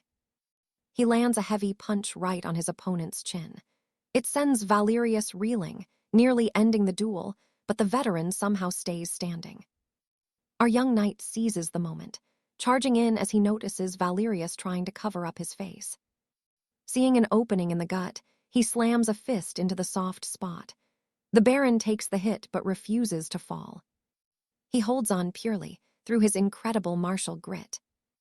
Immediately, Alaric lands a hook to the flank, making his foe howl in pain. Valerius's face is now a mask of pure desperation. The Baron roars in fury, swinging wildly while Alaric dances away. As he resets, he fires back a counter that lands perfectly on the jaw. The hit lands clean on his undefended face. As he stumbles back, his heart is consumed by blind rage. Now pay attention, because this is where the desperation truly starts to take over the fight. The knight is shocked by the speed of the Baron's wild strike, but he outpaces him, slipping to the side and landing a heavy blow before he can even be touched. Valerius is stunned, wondering how this young kid is reacting so fast. The moment he takes the hit, he loses his balance and wobbles on his feet. While trying to find his footing, the Baron suddenly lunges at Alaric. He manages to grab the knight's waist, hoping to take him to the ground and subdue his younger opponent. Sir Alaric grabs his head and shoves him away with force. They clash, eyes locked as Valerius wonders why his foe won't break. Our hero stands tall and finally forces his enemy back. Valerius hits the arena wall, and the commentators can't believe Alaric is toying with such an experienced warrior. It's hard to believe. Nobody predicted this outcome. Lord Cedric says the fight isn't even a challenge for him anymore. He's dominating a seasoned fighter, yet he wonders how every single one of Alaric's strikes is landing with such perfection. Suddenly, Alaric drops low, aiming for the waist. It's clear now his style is to bait them with defense before exploding into an aggressive counterattack. Following that low move, our knight prepares a massive strike. Rising up, he hammers that powerful blow straight into his opponent's face once again. The Baron notices the deceptive feints and realizes these unpredictable strikes are absolutely destroying his focus. Just like his previous fights, Alaric is completely shattering his opponent's rhythm. And here is the part you saw coming. Alaric sets the perfect trap. He locks both hands behind the Baron's neck and prepares to launch a brutal flying knee. The commentators shout as he lands the knee perfectly midair. The strike hits with such force that it leaves the Baron dazed. It was so powerful that it makes him lose his balance and drop to his knees on the dirt.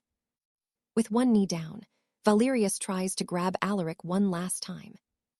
But he's too weak. One wrong move now and it's lights out for him. Alaric taps his back, telling him to show his true skill. Then, he delivers a massive uppercut from below that hits the Baron square in the face. In that moment, his mouthguard flies out along with a spray of crimson from that brutal hit.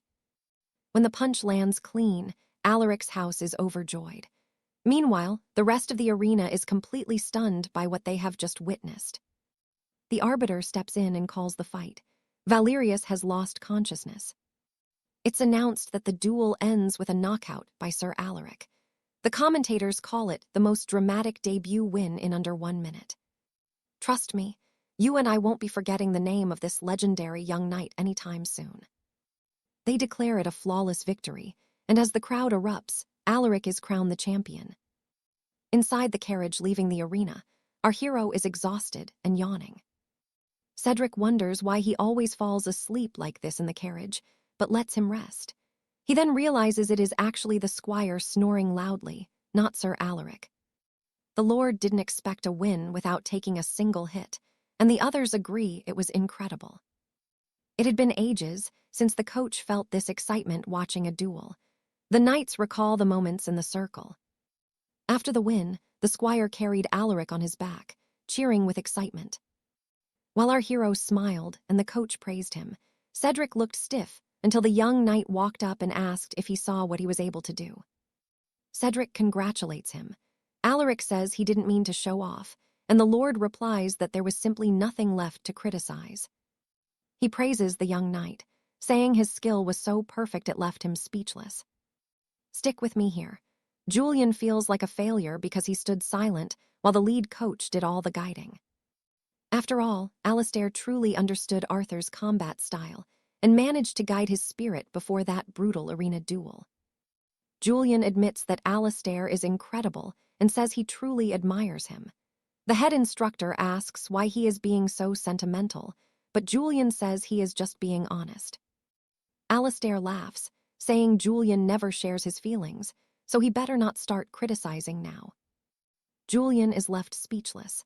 Alastair then brings up the day he forgot to shave and got teased by everyone. Julian claims he just wants to keep Alastair focused, but the old instructor complains about being nagged again. He points out Julian never takes the reins despite his title, and demands he starts leading the carriage from now. He recalls when Julian used the house funds for a feast, while the instructor ate simple crusts of bread. He jokes that Julian never shows any gratitude, and is clearly a terrible influence on the younger squires in the guild. Julian ignores the shouting and focuses on his own thoughts while Alastair curses. He mutters that the man has zero respect for anything he says. Now watch this. The next morning, our hero Arthur walks into the same tavern as the previous days. Two friends greet him, inviting him to their table. The one in spectacles calls him a legend and jokes about rolling out a red carpet. A friend asks why Arthur was brawling in his small clothes inside a cage. Why did he keep it secret? They only found out through the town criers. Arthur says he simply did not have time to tell them.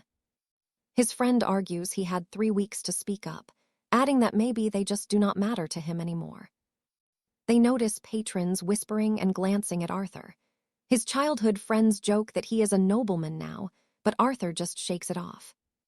Deep down, he realizes people truly recognize him because of that savage arena victory. After 10 years of training, he never got any glory. Now, one 2-minute duel has made him a household name. Arthur asks how they are doing, and the one with glasses says he is just a simple laborer. Arthur advises him to find a royal post, but his friend wants to finish his studies first. The other is training to be a clerk. Both his friends are stunned and immediately start teasing him about it. They laugh, calling him the dim-witted one. His friend fires back that they are all in the same boat together. You and I saw that coming, right? Well, things get wild. Arthur's communication crystal glows. His father is calling him completely out of the blue. As soon as he answers, his father asks if he is busy. Arthur says he is with friends. His father mentions he will be late because he is heading to the alehouse and asks if Arthur is doing the same tonight. Arthur says they are staying sober. His father tells him to keep his mother company for supper since she is alone. Arthur knows that both his mother and father have been waiting for him to finally come home. Despite the thrill of the duel, he should have prioritized his mother. Arthur says he was already heading back, which pleases the old man. At that moment, his father admits he loved Arthur's duel and says he is truly proud of his son. Our hero feels a surge of joy, thanks his father, and looks forward to seeing his family at the estate. His friends realize it was his father. Arthur apologizes, saying he has to leave. They are shocked since they plan to stay out late and ask why. He promises a rain check, but right now, his mother needs him more than a night of drinking does. He says they can meet anytime, then bids his friends farewell, and they actually understand his sudden departure. His friends comment that he is acting strange, almost like they knew his heart. They joke that he has always been a mama's boy. Arthur returns home with a massive grin on his face while checking the messages on his magic crystal. He just got word from Julian that his massive prize purse has finally been delivered. He received exactly 8,000 gold crowns as his prize. On top of that, he got a 10,000 crown bonus for being the most exciting duelist in the arena that night. That is far more than the Royal Knight Academy ever offered him. In all his years of training, he earned absolutely nothing. Now, he has earned 10,000 crowns through the pits of blood. Checking his balance, he hopes to keep this momentum and clear his family's debts. Suddenly, he sees his mother on the street, smiling and chatting with a merchant. Even from afar, he hears her boasting that her noble beauty is still as sharp as ever. His father always said she was the most popular girl in the village back then, and he believes it. He remembers their past arguments and feels a wave of sadness. He starts sprinting toward her and pulls her into a surprise hug, startling the poor woman. She complains that he nearly gave her a heart attack and should have just said hello instead. And that is where we leave it. He apologizes and asks why she is shopping at this dusty market stall. Stick with me, you and I are about to watch a humble son transform into a legendary warrior. She claims the goods are better, but Alaric finds it strange she walked so far to save some gold. He knows his mother wouldn't be struggling if he hadn't insisted on training for the grand arena all those years. He decides to stop dwelling on the past and promises to repay every single debt he owes to his mother. His mother asks why he returned from the barracks so early. He simply brushes it off, saying something important came up. Alaric invites her to a fine tavern for a feast, but she hesitates. He tells her to set the baskets down because tonight, the dinner is on him. She can't believe he has the coin. Our hero promises to show her his fortune once he saves just a little more gold. Smiling, he asks where she wants to eat, and they pick the finest tavern. The next day, we see the Raven Citadel in the capital and the Duke's lavish office. His faithful squire waits by the door while the Duke studies Alaric's duel against Baron 𝑯𝒖𝒂𝒂𝒕𝒆𝒔 in detail. He analyzes every strike, specifically the moments where the young man landed those powerful, bone-shattering blows. He rewatches the moment Alaric connected a brutal two-hit combination, followed by a devastating knee directly to the Baron's face. Finally, he watches our hero knock his opponent unconscious, a dark smile forming. His squire enters, asking for the Duke's thoughts on the duel and the boy's performance. The Duke of House Raven is stunned by our hero's technical mastery and admits the boy fights incredibly well. He asks if the boy is truly a novice. The squire explains that his name is unknown because he's a total newcomer. The squire notes that the boy comes from the vanguard and is one of Sir Cedric's most promising young squires. They recall that Cedric is the knight who made the Earl of the East look like a fool, a blow to his reputation. His aide mentions that the Earl is in a very difficult position because of that humiliation. The Duke comments that they were stabbed in the back and asks if the boy will become a problem. His squire believes not, as the boy joined the knights to learn from Cedric and the masters, not for gold. The Duke acknowledges his loyalty, while the squire adds that he is 22 and has already completed his royal guard service. He adds that Alaric earned a massive bounty, and the Duke realizes the boy made 3 million gold sovereigns in just one day. He orders his squire to bring the boy in and offer a contract so no other noble house can claim him. Now watch this part closely. The squire plans to put Alaric into action after the winter solstice with a truly perfect opponent. With that, he bows to the Duke and departs, as he has another council meeting to attend at the palace. He informs his master that he'll be using the house coffers for expenses, and the Duke tells him to be cautious. The squire knew the Duke loved the arena, but he hadn't seen him this thrilled in a long time. He wonders how far Alaric's incredible potential will truly go. The Duke of House, Raven, watches our hero fight once more, completely mesmerized by his flawless technique. Lord Julian, head of the Raven organization, continues to shower Alaric with nothing but the highest praise. The next morning, our hero walks the cobblestone streets, enjoying the weather and sensing something great is about to happen. Behind a young lady, he recognizes her instantly from the back. He greets her warmly, only to realize it is Lady Alara, who gives our protagonist a look of pure ice. Annoyed by her cold attitude, he tries to start a conversation, but she remains incredibly rude and dismissive toward him. He asks about the ancient tome she's carrying and boldly snatches it from her hand without asking for her permission. Alaric expects a simple pamphlet, but realizes it is actually a very old, heavy tome. Lady Alara coldly explains that the book is about the deepest philosophy. He asks if she even understands such complex words, but she simply replies that it is far beyond his limited comprehension. Snatching her book back, the lady says it's a study on the complex nature of relationships and the perception of life. You and I both know she has a sharp tongue. Alaric is shocked by her threat and tells her to stop acting so incredibly strange. We see the fierce warrior maiden, Alara, deeply focused as she studies her ancient tome. Our hero still can't believe she's such a scholar. Suddenly, Sir Cedric appears and asks Alaric how his training has been going. He says he's doing well, but Cedric has some urgent news.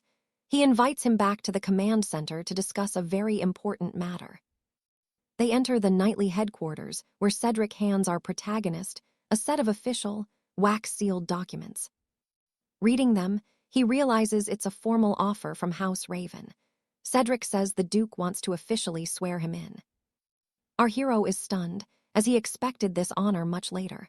Cedric insists he has truly earned it. He won his first duel without taking a single scratch, capturing the entire kingdom's attention. Sir Cedric jokingly claims the win was pure luck, leaving Alaric very confused on how to respond. He's worried because he knows that even though he won, it was only because Baron Silas was caught completely off guard. Our hero knows the truth. The enemy didn't take him seriously and might have won if he had just stayed calm. He decides to sign the scroll so he doesn't miss this massive opportunity. Then, Cedric begins to explain the terms. And that's where we leave Alaric, with a 3-year oath and 3 duels ahead. You and I know things are about to get intense. All right, stick with me. We are following Willen, who is questioning what happens if he finishes his 3 duels early. Lord Alistair explains he would sign a new covenant, one allowing knights to be exchanged between different noble houses. He could duel for other orders, and even join the Iron Crown's brutal trials in the foreign East. Usually, a guild broker handles the details, but this sacred oath bypasses all that annoying red tape. The catch is the order covers basic fees, but he pays for his own squires and training. Our hero wonders if this deal is simply too good to be true. Alistair insists there is no trap. Arena gold starts low, but once your rank rises, the pay never drops again. That is why these knightly orders focus more on royal benefits than just simple bags of gold. Ultimately, the Iron Crown wants elite warriors to boost their prestige and profits. But there is a clause. If he joins the Royal Legion, this covenant is voided. The Royal Legion forbids transferring knightly oaths. And being able to end this deal makes joining them easier. Willen finds it weird even discussing the Royal Legion so early in his journey.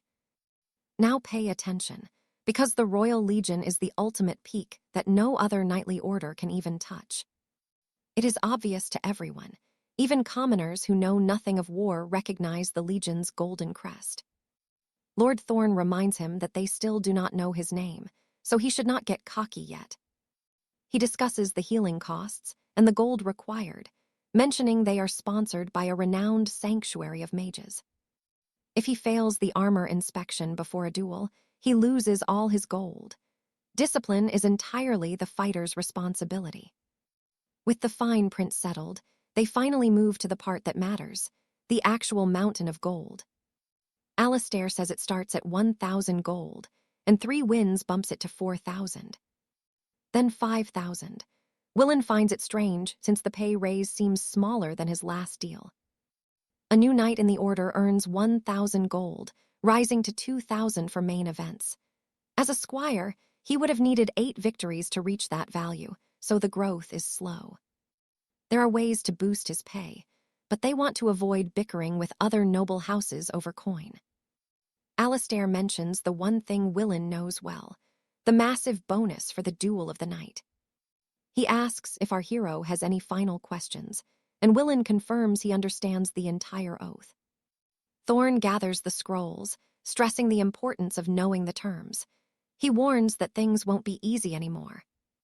Rivals will study his style and be ready. Thorn says they must work hard to expand his combat options. After weighing the risks, Willen signs the scroll and officially becomes a Knight of the Iron Crown. Now check this out. His friend Thorn drops a gift on the table. He presents a parchment revealing that his next duel is set for the winter solstice, along with the name of his next foe. Suddenly, we see several men in tunics chasing down another man dressed in fine silk attire. He expertly blocks a lethal strike from an assassin, wielding a heavy iron mace. He counters with a brutal blow to the attacker's face. After dropping the blonde man, another thug with a war club prepares to strike. He leaps over the man's back and kicks him square in the jaw, sending the weapon flying. The other mercenaries hesitate as their comrade falls. They scream curses, charging at the lone man with daggers and short swords drawn. One fool lunges forward to strike, while the rest of the cowards stay back.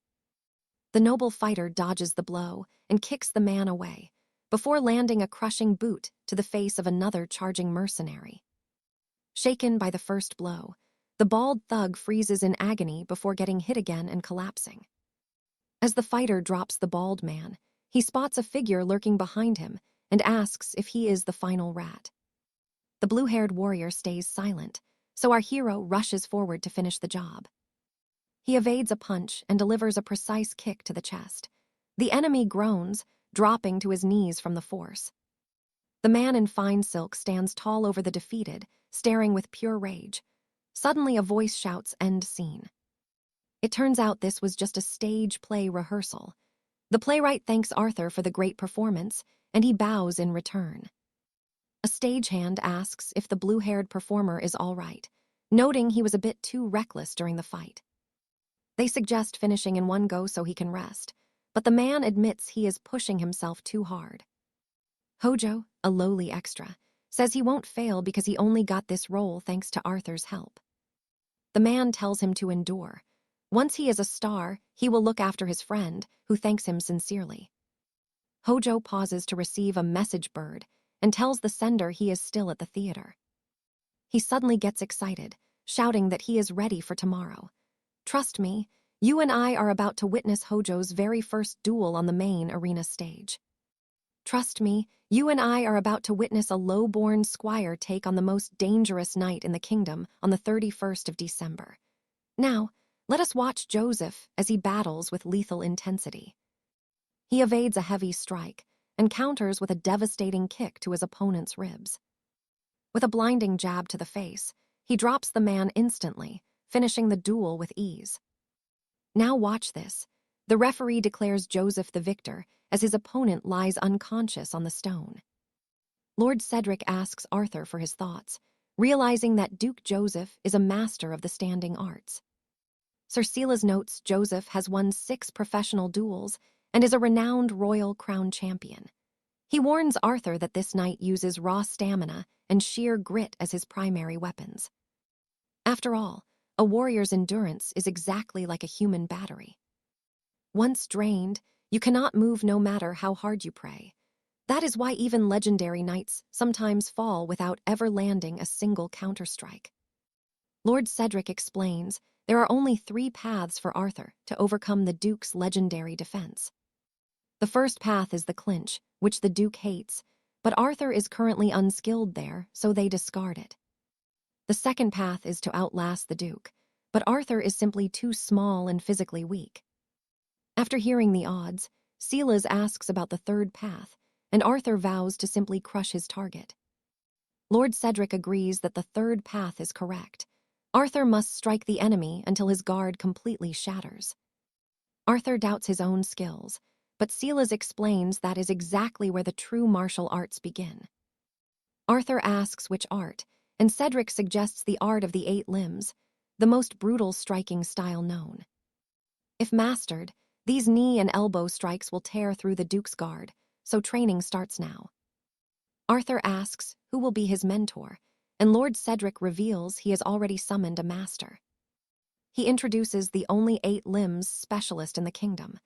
Suddenly, a flamboyant man enters, introducing himself to Arthur. Arthur stays silent as an awkward tension fills the room. He honestly thinks he is completely screwed. This new master at arms actually doubts if teaching Arthur these lethal elbow strikes is a good idea. Many of these techniques are forbidden in official knighthood trials. Besides, they are fundamentally similar to basic strikes. He decides Arthur must learn the plum, and our hero asks what that strange term even means. It is the ultimate grappling grip that makes elbows and knees 10 times more effective in close combat. Countless knights have lost their lives simply because they had no defense against this specific grappling technique.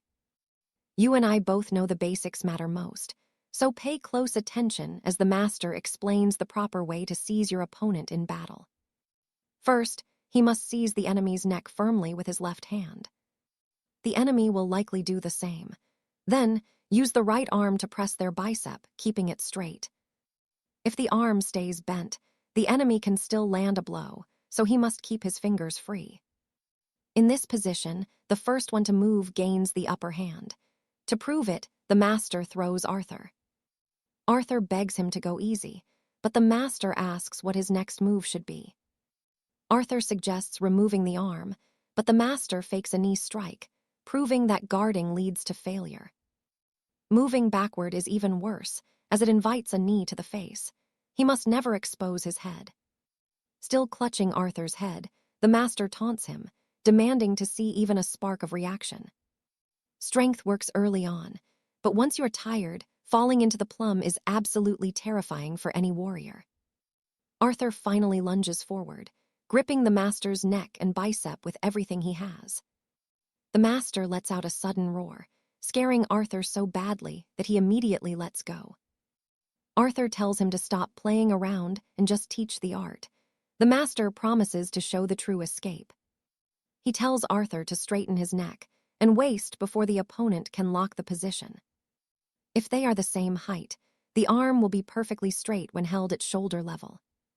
With that specific grip, the opponent loses their balance, allowing Arthur to twist away using his shoulder. If the opponent relies only on arm strength, neck muscles won't resist, and a knee strike will follow. The master begins the next lesson on escaping, asking Arthur to pull his own neck downward. Once caught, he should wedge his arms between the enemies. but usually the space is far too tight.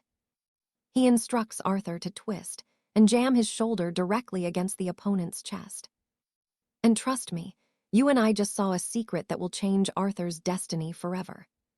Stick with me. You and I are about to watch Liam master the art of the lethal clinch by finding the perfect gap in his opponent's guard to slip through. Liam is genuinely shocked by the master's skill. He never expected someone this refined in combat. He admits he expected a fraud, but this veteran knight is the real deal. Master Julian claims Liam's solid foundation in the Surian style means he'll master these close-quarters grappling techniques in a heartbeat. Our hero vows to train hard, and the master calls an end to the session. Suddenly, Sir Arthur arrives as the combat master finishes. A mountain of a man in skin-tight leather armor with a strangely sweet expression steps into the light. Liam is startled to see him, but it's explained that Arthur will now handle his intense physical conditioning. Liam isn't happy about Arthur's presence. He'd have literally preferred anyone else to lead this brutal session. Arthur overhears Liam's complaints and drops a heavy hand on his shoulder to confront the boy. He asks Liam what he thinks of a man who's built like a literal mountain gorilla. Liam stammers that the coach is busy and should have visited him first, calling him a favorite mentor. Ironically, the knight is thrilled by the praise and demands to be carried to the training field. Liam refuses to lift the 100-kilo man, but Arthur keeps arguing. In the end, our hero is forced to lug Sir Arthur across the courtyard. Master Julian shouts that there's no glory without pain, while Arthur suggests the combat master should join the grueling circuit since he's so fit. Julian tries to bolt, claiming he needs to oversee Sir Robert's training instead. He keeps making excuses to avoid the physical torture, but Arthur won't hear it. The massive knight starts chasing the master, who's running for his life. Then, both Liam and Arthur lunge at the combat master to drag him back. He lets out a scream as they catch him for the physical training circuit. Pay attention here, because you and I are about to see Liam put his training to the test during a high-speed sparring session against his master. The master drops low and unleashes a flurry of rapid strikes. Liam managed to parry and weave through every blow. Soon, the master presses the attack, but Liam strikes back. He finds a gap and seizes his master's neck, catching the veteran completely off guard. Using the clinch, he attempts a knee strike, which the master barely evades, but Liam keeps his grip tight and pulls him back in. He finally lands a solid knee strike right into the master's ribs.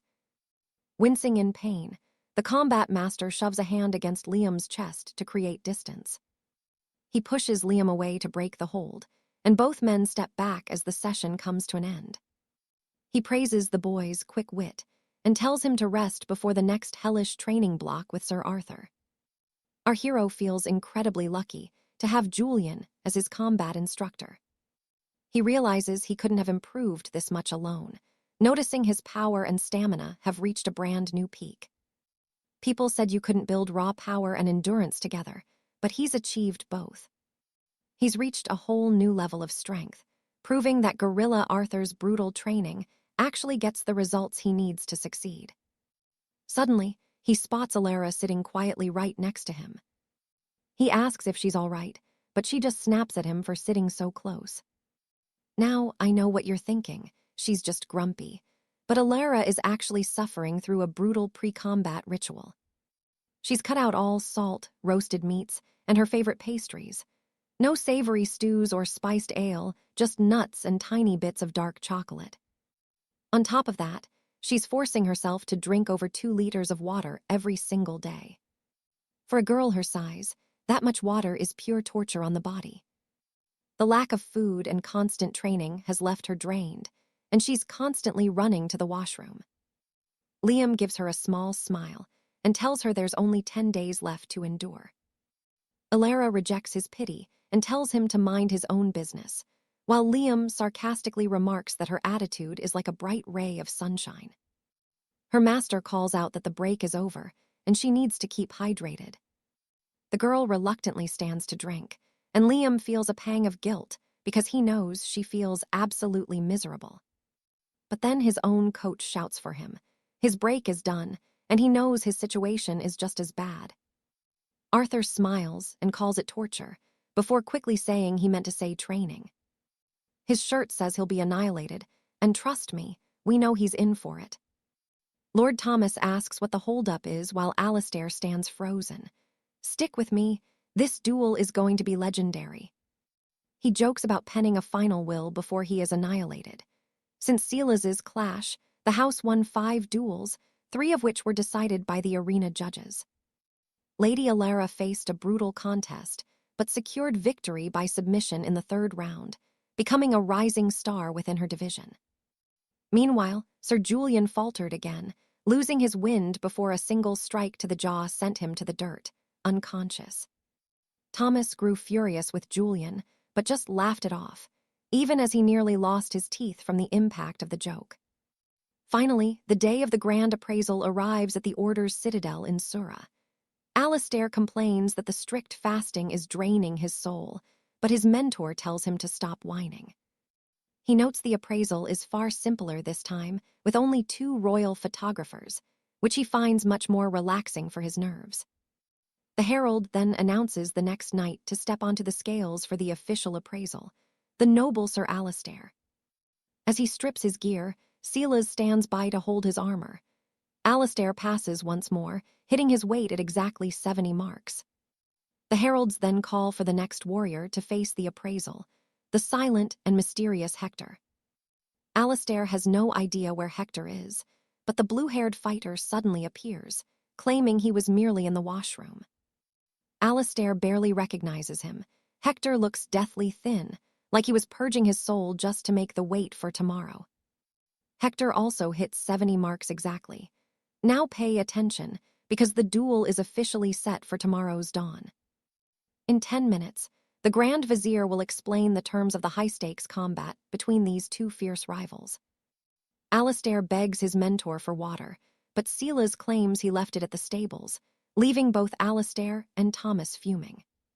Suddenly, Hector steps forward and offers a flask to Alistair, apologizing for his earlier coldness due to the weight-cut stress. When Alistair asks, Hector reveals he works as a mercenary in the theater of war that requires immense physical strength. 𝒖𝒂𝒂𝒕𝒆𝒔 realizes Hector is just doing what is necessary to survive, though Hector calls his struggle a mere excuse for weakness.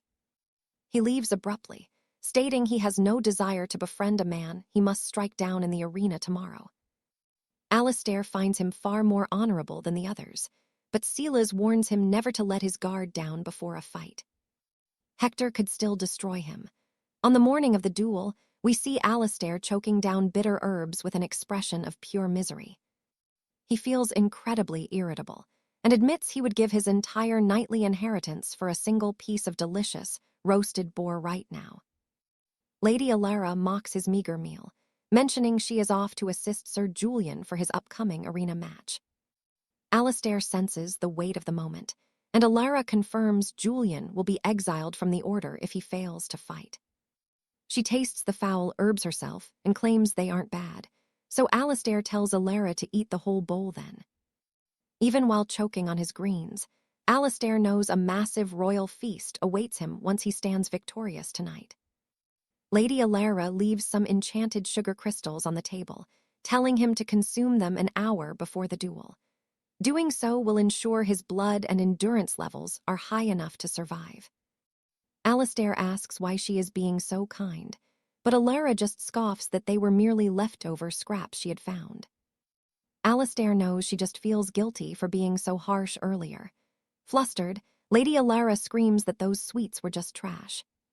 He pushes for the truth, telling her to just admit she brought them specifically for his well-being. Alara throws a vegetable at his face and storms off to help Julian, while Alistair bids her a safe journey. Before she leaves, Alistair shouts his thanks for the crystals. You feel that awkward tension too, right? Alara is clearly terrible at handling kindness and turns away, muttering that he should have expressed his gratitude sooner. Finally, she tells him not to be a fool and to crush Hector. They bump fists, and Alistair swears he won't lose. The Order watches the preliminary duels, and everyone is stunned as yet another warrior is sent crashing to the dirt.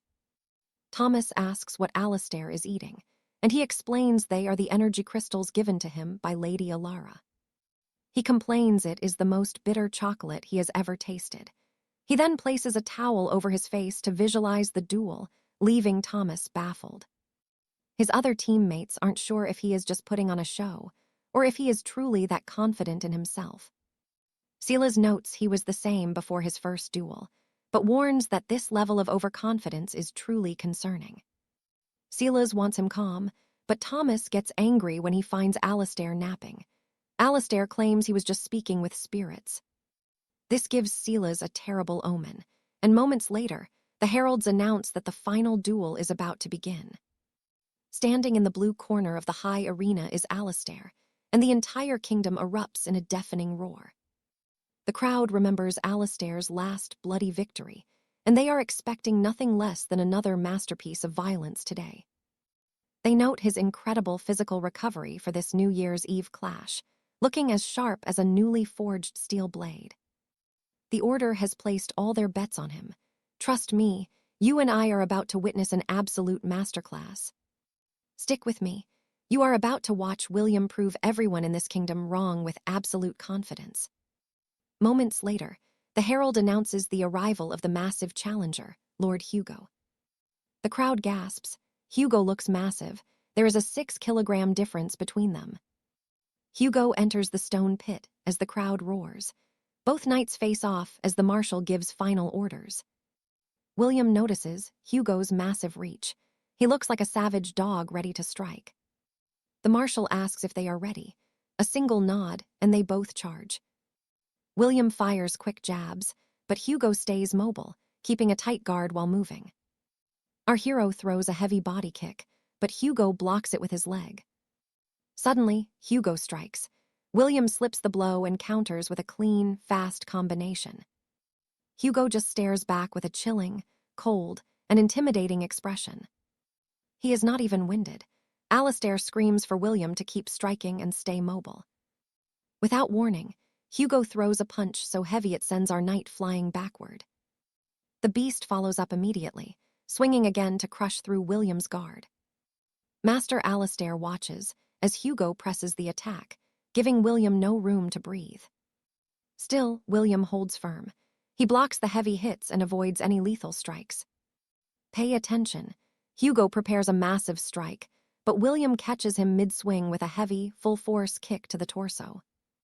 He blasts Hugo backward with a perfectly timed, crushing Thai kick to the ribs. But Hugo is a veteran. He recovers instantly and lunges back in for more. Then, William does something that shocks the stadium. Even the enemy squires are stunned. Right in the heat of battle, our hero completely drops his arms and guard. William drops his guard and hops in place. Trust me, he is just toying with the brute now, warming up like this battle is nothing. The noble lords whisper that it is suicide to show such disrespect to Hugo. Hugo wonders what is happening and tries to keep his focus, but a lightning-fast, precise jab catches him flush before he can even throw a punch. The brute did not see it. William is already following up with another punch. A massive cross lands squarely on Hugo's jaw, rattling his very soul. William resets his stance and spins his torso at high speed, faking a low strike to confuse the beast before switching to a mid-kick. But William plants his foot, shifting his weight and leaving Hugo totally lost. He does it again, confusing the beast even more as he cowers behind his guard, terrified by the knight's unpredictable and blindingly fast footwork. Hugo braces for a kick until our hero pins him against the arena wall. The crowd realizes it. The beast has walked right into Sir William's deadly trap. The giant is literally trembling in fear, and the stadium erupts in mocking laughter. Humiliated, Hugo loses his temper and charges like a madman to strike at William. The moment he gets close, a spinning back kick shatters Hugo's arm instantly. Our knight keeps moving, dancing around with his guard down like a shadow. A high kick connects perfectly with Hugo's face. The beast grits his teeth in pain. Our knight's recovery is unreal. He has gone from being hunted to the ultimate predator. Hugo, pinned against the stones, tries to scramble away from the incoming storm. As Hugo sidesteps, William cuts him off. The brute is furious and swings wildly. But before the blow lands, William's jab stops him cold. Pure clinical precision. Alistair smiles. Those punches are fast, unpredictable, and exactly what they trained for. William pours on the pressure while Hugo retreats, desperately waiting for one big opening to land a heavy counter-strike and reclaim his lost rhythm. He sees his opening as William leaps in for a heavy, jumping strike. Hugo swings everything he has to reclaim control and escape the arena wall. But William anticipated it. He ducks low, already 2 steps ahead of the giant. And that is how we leave it, with a brutal knee strike to the beast's ribs. All right, you and I are about to see Julian realize his jaw is wide open, failing to guard against a brutal knee to the gut. Julian reels in shock from that unexpected and devastating blow to his core. Arthur lands, shot after shot, as the crowd screams that those repeated head strikes finally broke the Baron's focus. Our hero stalks his prey in the arena, while Julian finds himself completely frozen and unable to move. Arthur takes slow steps forward while the Baron trembles on his feet. He stands right in front of him, staring down an unguarded man who can't even throw a punch. Our MC knows it's frustrating since Julian focused so much on endurance, but he tells him not to be sad. It's finally Arthur's turn to have some fun. With that, Arthur shifts into a terrifyingly confident stance, leaving Julian paralyzed with fear. In a flash, a massive punch connects squarely with the Baron's face. The spectators shout that he's defenseless, especially after taking another savage and heavy shot directly to the stomach.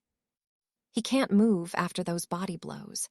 Honestly, it's a miracle he's even standing in the arena at all. Arthur keeps the pressure on, but the stubborn noble refuses to lose in such a humiliating way. Risking everything, the Baron lunges for a takedown, but our hero plants his feet firmly on the mat, exactly like his mentor taught him during training. He catches Julian's arm and spins him away, completely neutralizing the attempt to clinch and control the fight. The Baron is utterly dazed as he spins, desperately trying to regain any sort of momentum to attack. Before he can blink, Arthur locks his hands behind Julian's neck. Pay attention here, this technique is absolutely flawless for this duel. Sir Thomas realizes Arthur has locked him in the Highland bind, a deadly clinch designed to shatter opponents. The grip is unbreakable, leaving Julian totally trapped. Our hero then drives a devastating knee strike straight into his target's ribs. The impact is explosive, sending a shockwave through Julian's abdomen as Arthur delivers pure, unadulterated power. Julian tries to escape, but his coach is screaming from the sidelines for him to just get away and raise his guard before it is too late. The Baron throws wild punches to break that bind, but Arthur is completely dominating the fight, tanking those desperate hits as if they were nothing more than a breeze. Completely unfazed by the counterattacks, he maintains his grip and drives another powerful knee into Julian's midsection. The assault is relentless, and Julian has absolutely 0 ways left to defend himself. You and I can see this is getting dangerous. No matter his endurance, even a noble has his limits. Arthur pulls his striking leg back for one final blow, and Julian desperately tries to brace for the impact. Even with a block, the power is too much. It shatters right through his failing guard. The final blow lands clean. With 0 strength left, the Baron collapses to his knees in the arena as our hero begins the flurry of punches that will finish this duel. Sir Thomas roars for his student to press down on the opponent's neck. Arthur follows the command, pinning Julian's neck to the dirt while raining down heavy strikes from above. Julian's coach screams for a desperate takedown, hoping for a miracle submission to somehow save the match. The battered noble is barely conscious after taking those punches, but using the absolute last ounce of strength in his body, he grabs Arthur and drags him down. Arthur refuses to let himself fall, gripping Julian's shoulders and pushing back with incredible force. Suddenly, he wraps his arms around the Baron's throat, looking to end this war once and for all. He locks in the sleeper's hold. Even the announcers are stunned that he countered with such a high-level submission move. The hold is perfect, and Julian is in a nightmare. He is struggling wildly, but there is no escape now. Arthur pours every bit of his remaining strength into tightening that final chokehold to finish him. Suddenly, Julian's eyes roll back and his body goes limp. He's finally passed out from the pressure. The referee immediately steps in, using his strength to pry Arthur off the unconscious noble. And that's it. Arthur wins by submission. You and I just watched the Iron Fortress finally crumble to the ground. Everyone now agrees that Arthur has proven his worth as a legendary newcomer in the world of professional dueling. He secures another first-round victory in just 4 minutes. The young knight screams in pure joy at the achievement as the crowd goes absolutely wild for their new champion. Sir Thomas is ecstatic, calling his champion over for a well-deserved victory hug. The team is shocked he mastered that choke so fast, but they notice Sir Thomas looks strangely intense in this moment. They realize he's hungry for more. Even a veteran like him gets fired up watching Arthur's raw talent. It brings back all the passion from his own glory days. He tells Arthur he did a magnificent job. The giant shouts for a victory song to celebrate, though his lady protests the noise. Trust me, it's deserved. All right, you and I are diving into a world of knights and duels. While celebrating his grand victory at the tavern, Arthur sends a magical message home to his mother. He notices her voice sounds strange and asks if she's been drinking ale to celebrate his win. Arthur tells her to slow down, but she begins weeping and apologizing. She regrets ever trying to stop him from pursuing his passion for the arena. She admits she tried to crush his dreams instead of supporting his path. Arthur claims he was just as stubborn. His mother feels like she traded her son's life for a few gold sovereigns. She mourns the childhood he lost while training for combat instead of playing like other boys. The guilt becomes too much, and she completely breaks down, calling herself a failure. Suddenly, the voice changes as the father steps in to calm his wife after her outburst. His father explains she's had too much wine and tells Arthur to enjoy the feast with his comrades. Arthur asks his father to comfort her, and he promises he will before congratulating his son on the duel. Arthur thanks him for the noble support and returns to the roaring celebration in the tavern. He knows it will take time for her to stop worrying, but he feels invincible with his brotherhood. A magical projection shows a teammate carrying Arthur around the arena while he sings a drunken ballad. The knights joke that he should be a bard instead of a fighter, but they quickly admit his singing is worse than a ghost scream. Even the stoic Julian can't help but laugh and hide his face. Arthur gets mock furious and starts shouting playful insults at his fellow knights. Now, pay attention. January 20th arrives at the training hall, and Sir Thomas is already losing his mind. Fuming with rage, the master demands to know why the squire ignored his orders to slow down. Another knight mentions that Jonathan did his best today, and the young fighter thanks him. Jonathan sits alone, frustrated, until Arthur arrives with a drink to lift his spirits while they start chatting. The fighter apologizes for his performance, but Arthur reminds him that a draw is better than a total defeat. He nearly won the duel after landing a massive uppercut in the second round. Sir Thomas had commanded him to keep his distance and stay calm. But Jonathan lost his head and kept hammering at the opponent's shield until he was gassed, leaving his chin wide open. That was when both warriors landed a heavy blow, the exact same moment. Both men crashed to the ground and the arbiter declared it a draw. He didn't lose his debut duel, but he failed to impress the crowd. Jonathan expected a lecture, but Arthur knows his friend has heard enough shouting already. Arthur knows Jonathan has the skill, but he freezes up whenever he steps into the arena. He can feel the crushing weight of the pressure his friend is currently carrying. Arthur promises he'll win next time, but Jonathan admits he's quitting the order. You and I didn't see that coming. Before they can finish, a messenger interrupts to tell them it's time to move. Jonathan tries to act cheerful again, but Arthur demands he speak his mind right now. The fighter pretends he's forgotten and urges them to hurry before Sir Thomas loses his temper. Arthur walks behind Jonathan, watching his friend with a heavy heart. He notices Jonathan's shoulders look defeated today, but once they reach the training hall, they receive some unexpected good news. Alastair is the first knight from their team to join the king's vanguard. The tavern erupts in cheers for the new vanguard recruit, but Arthur can't help but feel how unfair it is compared to Jonathan's struggle. Julian notes that Jonathan is still celebrating, and Arthur wonders how he manages it. The master calls for silence for another announcement regarding a massive tournament in mid-June, where they will meet a new envoy. Every knight's eyes light up, and they all shout their interest in the mission. One man argues his years of service should give him the advantage. Another claims his discipline is perfect, having never missed a dawn training session in 6 years. The rest didn't even know they could apply. The master reminds them that they are all part of the same brotherhood. So what do you and I learn? Only those who have survived a professional duel can apply. All right, you and I are about to see if an underdog can actually pull off the impossible. Lord Alaric tells the knights that orders are final, but he has a fair way to choose. He slams his fist against the stone wall, declaring they will settle this through a traditional game of drawing lines on the floor. Every fighter begins marking the ground, each one hoping that fate will pick their number and grant them the chance to go to the tournament.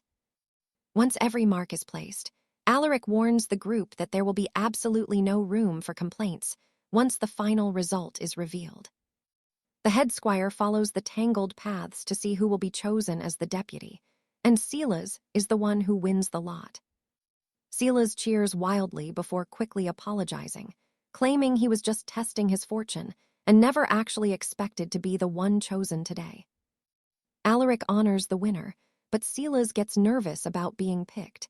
He cautiously asks if he even has the proper knightly credentials for such a heavy responsibility.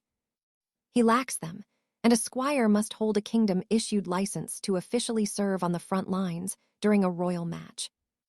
Alaric turns to our main character, Arthur, asking if he truly lacks the scroll, and Arthur admits that he does not have it yet. Now here is where it gets heartbreaking. Watch our hero's reaction. Alaric coldly tells him he cannot go, leaving Arthur devastated while the others celebrate his failure.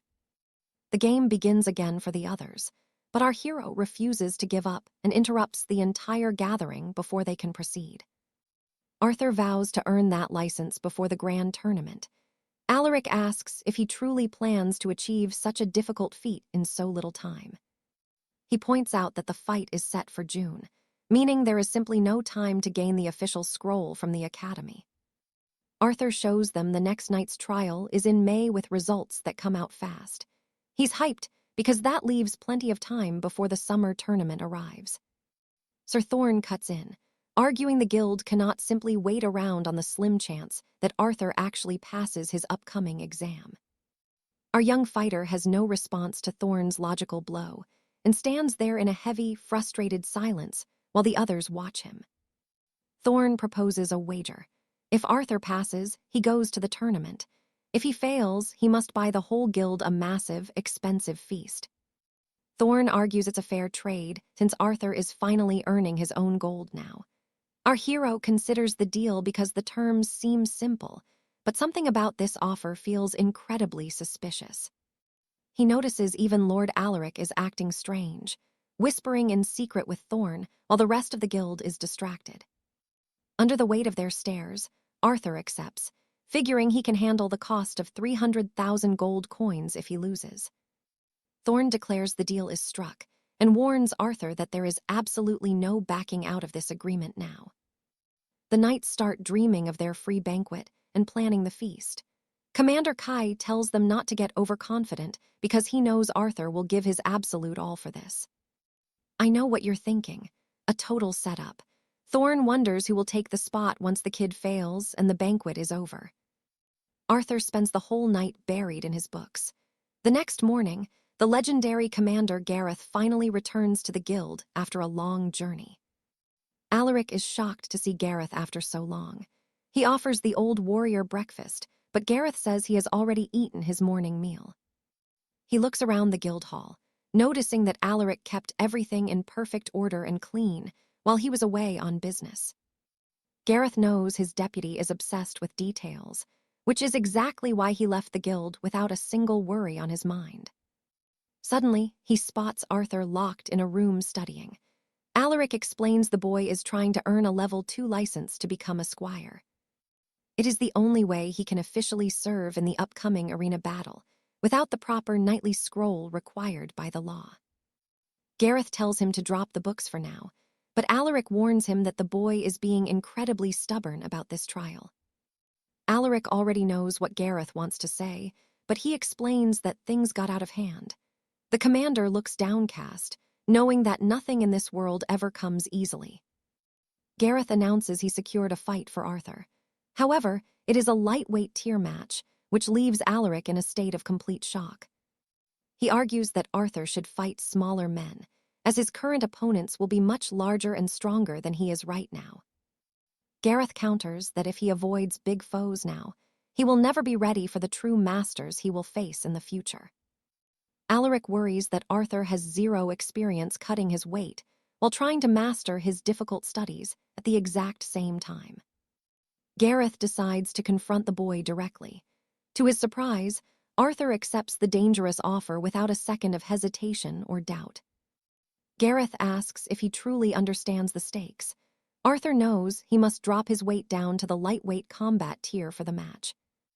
He has to lose 10 kilograms, a brutal task while balancing his intense training and his quest for the knightly license. Arthur is determined, promising to study only in his moments of rest.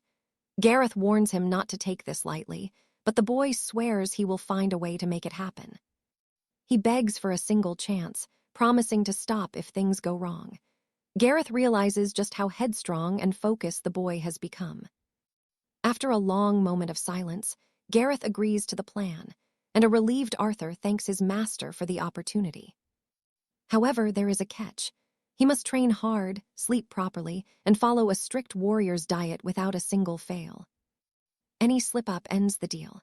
That means staying up late with his books and waking up for early drills will no longer be allowed. Gareth also announces he will personally oversee Arthur's training as his primary mentor for this specific battle in the arena. So what do you and I think? Is he ready for this level of danger? This opponent is different, so they need a flawless strategy.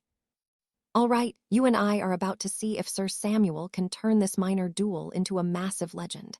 He says victory doesn't matter this time. It is about defining his worth as a fighter. He asks if the king of the arena understands, and Faison says yes with a hint of fear. He warns him that the duel is the priority. If he ruins it with one poor choice, all his hard training will be completely wasted. Faison vows to give his absolute all, but Samuel demands a much more assertive and confident attitude from the young warrior. So our hero stands tall and shouts that he will give everything he has got during this training period and the final fight. Hearing the boy's fire and confidence, the old knight finally looks satisfied. Then he hands over a scroll with information about his opponent. He reads the name and sees Julian, his first clash against an outlander. Samuel says the rival comes from the Eastern Isles. We see Julian, a typical bookworm with thick glasses, part of House Matero. He is speaking with Lord Kinsey and mentions that there is nothing new to report at the moment. He mentions losing a few copper coins earlier and feels terrible about it, but his friend tells him not to worry. Julian overthinks it, wondering if the merchant needed those coins and missed the carriage because of his mistake. Lord Kinsey tells him to be easier on himself. His boss says he worked well today and will now take over the tithe office books. Leaving his workplace, Julian bumps into a stranger and immediately starts apologizing for his clumsiness. He walks the streets looking bored until he finally reaches the martial arts academy where he trains. Now watch this closely. The moment this nerd walks in, everyone stares. He enters the room and trust me, his muscular frame is absolutely terrifying. Putting on his sparring gear and heavy gauntlets, we see he has a truly powerful and well-built physique. Julian starts warming up by hammering the training dummy. He lands such explosive strikes that everyone in the hall stops to stare at him. He strikes with a look of pure madness until someone finally snaps him out of his trance. His master bellows, telling him to get to the office quickly. He asks why Julian is punching the dummy like some kind of idiot. Furious, the master doesn't want to hear excuses and demands that he look at a new scroll. It is about his next match in late May against a fighter from Grand Arena X. Julian reads the paper and sees our hero Faison. He immediately shows a completely psychotic expression the moment he sees the face of his next opponent. Later that night, back at the Academy training hall, Faison continues studying his scrolls but finally gives up in frustration. It just will not sink in. Alina asks if he is just trying to show off with how much he is studying. She says there is a library for that, but Faison claims he just came out for some fresh air. As she heads out, she tells him to lock the door, but he asks her to wait and explain a difficult passage. He says he has no clue what the explanation means, but the girl admits she didn't get that part either and tells him to memorize it. Right after that, she starts explaining the lesson to him while Faison just stares at her, completely love-struck. Looking more closely at her, he finally sees why they call her the goddess of the academy. Her eyes are like crystals, her skin like silk. I think you and I can see why he is hooked. She even smells incredible until he is snapped back to reality when she asks what on earth he is staring at. At that moment, he ends up complimenting her pleasant scent, and she gets completely flustered. Faison trips over his words, turning into a total mess. Alina, equally shy, explains the nice smell is just because she just got out of the shower. Our protagonist just nods along and says he figured that was the reason. Lady Alina asks if he has any other questions, and our hero says that was it. He feels strained because he expected her to be angry, not sweet. This makes him swallow hard in pure embarrassment before he finally works up the nerve to call Alina's name. After that, he shyly asks if she would like to walk back home with him. An awkward silence falls between them. Faison thinks he has ruined everything, so he breaks the ice by pretending that Sir Han gave him a task. The girl then asks how long it is going to take him to do that task, showing she actually wants to walk with him. She asks if he will be long. Shocked by her positive response, our hero says it might take a little while. Then she says she only asked out of curiosity and starts to leave as the two say their goodbyes. Faison is left feeling very embarrassed and shy. Suddenly, his magic crystal starts glowing with messages from his master. Samuel sends him a vision of the fighter Julian and tells him to look. It was not at all what Faison was hoping for. He wanted a message from Alina. Still, he opens the vision and starts watching, completely stunned by what he sees. And trust me, you and I are going to want to see what happens next. After that, Julian returned to his routine like nothing happened, finally feeling a bit of peace. All right, you and I are about to see Julian talk with Sir Cedric, who wonders if the boy is overworking himself, but Julian insists he is simply ready for his training. Cedric asks if he studied the footage of the night 𝑉𝒐𝒊𝒂𝒕𝒆𝒔. Julian nods, admitting that the man fights like a complete, bloodthirsty madman during his duels. In the recording, Victor strikes with such blinding speed that most knights would be floored before they even realize they were hit. But the true danger with Victor 𝒉𝒂𝒕𝒆𝒔 is his uncontrollable, terrifying rage. He continues his assault even after his opponents fall, losing himself to a mindless, violent frenzy. His expression was truly demonic, nothing like the calm knight seen at the tournament assembly. Julian claims even Baron Charles looks like a novice compared to Victor. Cedric adds that Victor has 10 wins in 11 duels, holding a tournament record of 6 straight knockout victories. As a top-tier warrior. Now pay attention here, because even though Victor has the clear advantage, Cedric has developed a secret strategy that Julian has not even begun to master yet in his training. Cedric asks if he watched the last duel, and Julian confirms he did. Baron Charles won that fight by a technical knockout. The knight tells him that the secret to victory lies within Charles's legendary match against Jonathan. After all, Jonathan was clearly and objectively a much stronger and faster knight than Charles. Despite that, Charles's strikes landed first, dealing significantly more damage even when they both attacked. When asked how that was possible, our young hero has a guess. Seeing his student is confused, Cedric explains that it all comes down to perfect precision and timing. Charles struck half a beat sooner, hitting first despite Jonathan's superior speed. He advises Julian to dodge and counter to break the enemy's rhythm and completely dismantle their mental focus during the fight. He tells him to aim precisely for vital spots, so the power behind the blows won't even matter. He orders Julian to focus on these strikes, though the boy wonders if 3 months of training is enough. Cedric admits it is usually too little time, but he believes Julian can pull it off. Julian feels his mentor is being too optimistic. Cedric insists he has raw talent, natural instincts, and true power. He simply needs to learn how to unleash them. Cedric asks if there are any parts Julian doesn't understand, but the boy says no. Once he confirms he has it all down, his mentor orders him to start his training immediately. Okay, I know what you're thinking. Battle ropes? Yeah, it's about to get intense as Julian focuses purely on conditioning before learning any new techniques for the coming tournament. Thomas mocks our hero, saying the kid is doing well, which only makes Julian feel furious. His trainers assign a grueling circuit. It starts with 15 pull-ups while carrying an extra 10 kilograms on his waist. Next come 30 push-ups with the same 10 kilograms on his back, followed by 40 sit-ups while holding the heavy weight. Finally, 50 squats while holding the iron weight in his arms. Additionally, he did 70 resistance drills using heavy ropes and thick bands. The objective was to finish 5 sets as fast as possible, with only 2 minutes of rest in between. Even with the short breaks, the sets took longer and longer for Julian to finish. By the final round, it took him 3 minutes. He felt a massive wave of relief after dropping the ropes. Thomas orders him to keep his mouth shut and breathe through his nose. Gasping for air, Julian obeys and receives rare praise. Julian shows his trembling arm, but Thomas tells him to stop slacking off if he's shaking.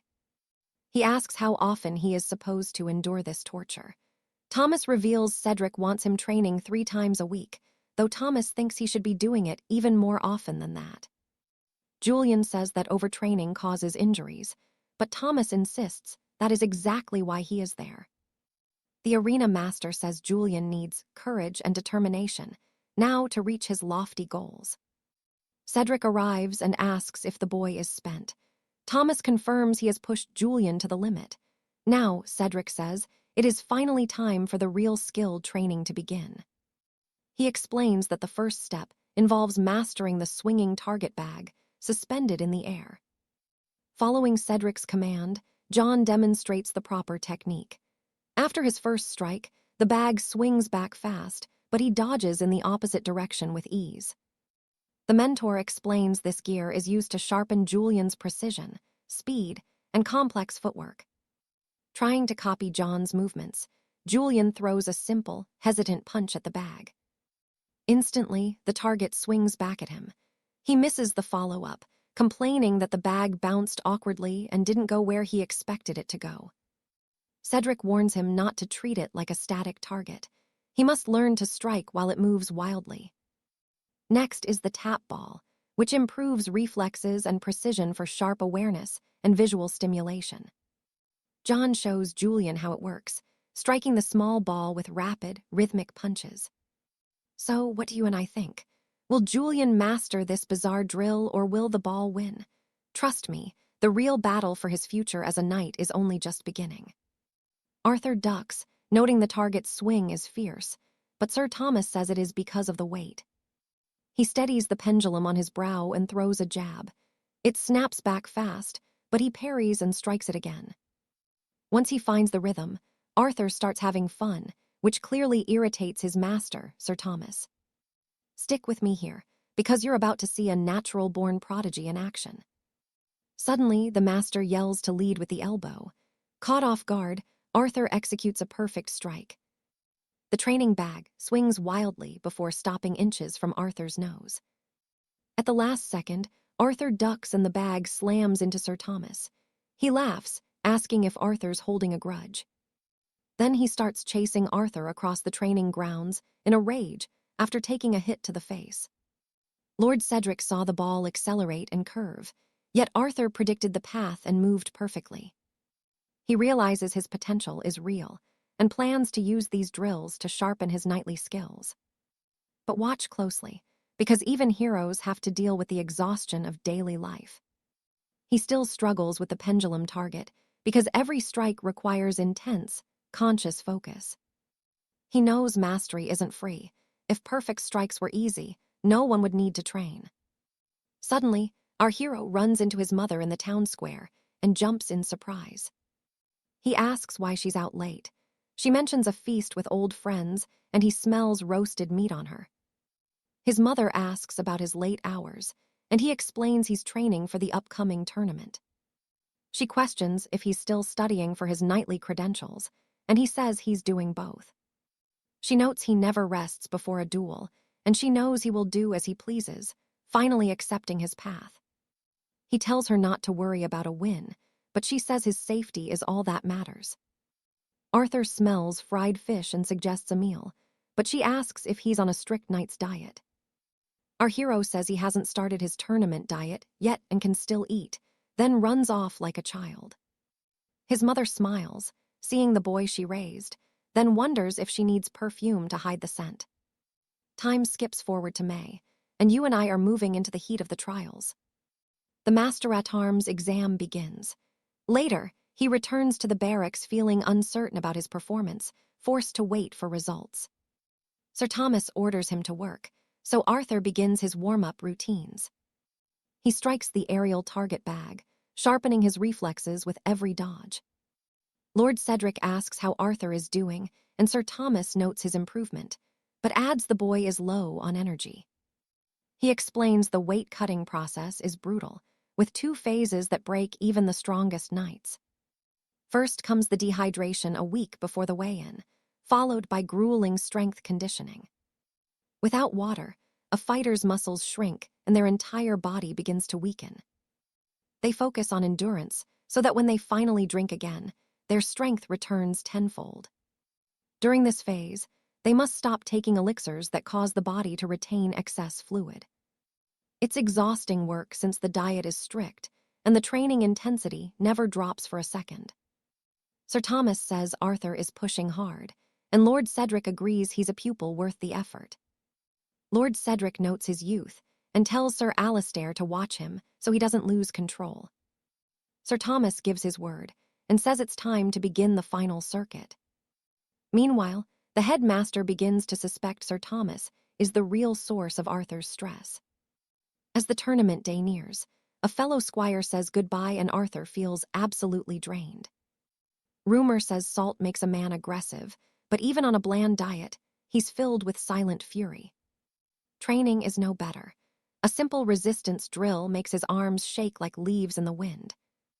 He's constantly losing water, feeling like his very life force is draining away with every hour. When he visited the royal clinic for a checkup, he was on the verge of a total collapse. While he's slumped on the floor, Lady Alina appears and asks why he hasn't gone home. Snapping from the pressure, he tells her she doesn't care and barks at her to just leave. And that's where we leave it. Arthur finally understands the pain Alina once felt herself. All right, you and I are diving into a story where secret loyalty is everything. Inside the satchel are grains and nuts. Lady Genevieve insists he eats to stay strong. Sir Wesley notices she peeled every single one by hand for him. He imagines she must have spent the entire night preparing this gift just for him. She plays it off, telling him to return them if he hates it. He eats them anyway, complaining about the bitter taste. Even so, he thanks her for the gesture, though she quickly denies it was for him. Convinced she cares, Wesley asks if these were just scraps. She gets flustered and tries to leave before he calls her back. He invites Genevieve to a victory feast after his tournament match, and she finally accepts. Wesley feels a wave of joy, but the exhaustion hits him hard. It is time to head back to the manor. Suddenly, his communication crystal rings. He wonders who is calling so late and sees it is his father. Lord Garrett asks if he is busy. Wesley tells him he was just finishing his training for the day. Now pay attention. This is where everything changes. His father mentions the infirmary, and Wesley sprints toward the hospital as fast as his legs can carry him. Upon arriving, he demands to see Sir Garrett. The attendant asks if he is a blood relative. Wesley shouts that he is his son, desperate for news, but the woman tells him to remain calm. He finds his father with a bandaged head, looking half dead. In total shock, Wesley asks what happened to him. His father warns him they are not alone and tells Wesley to lower his voice. The young knight does not care about the rules. He demands to know why his father is dressed in commoner rags. Fighting back his tears, Wesley listens as his father suggests they find a more private place to speak. In the quiet lounge, Lord Garrett confesses work got difficult. He had to leave his old post and started working in masonry to pay their debts. His father promises things will improve within a few years, but Wesley cannot hide his crushing guilt and worry. The truth starts sinking in. He asks if his mother is also working as a common laborer. His father admits she is working at a local tavern. Furious and hurt, Wesley asks why they kept this hidden. Wesley apologizes for his ignorance, but his father says he owes them nothing. He remembers the expensive gifts for his instructors. Back then, he thought the wealth was endless. Now, he regrets not quitting his training when things got difficult.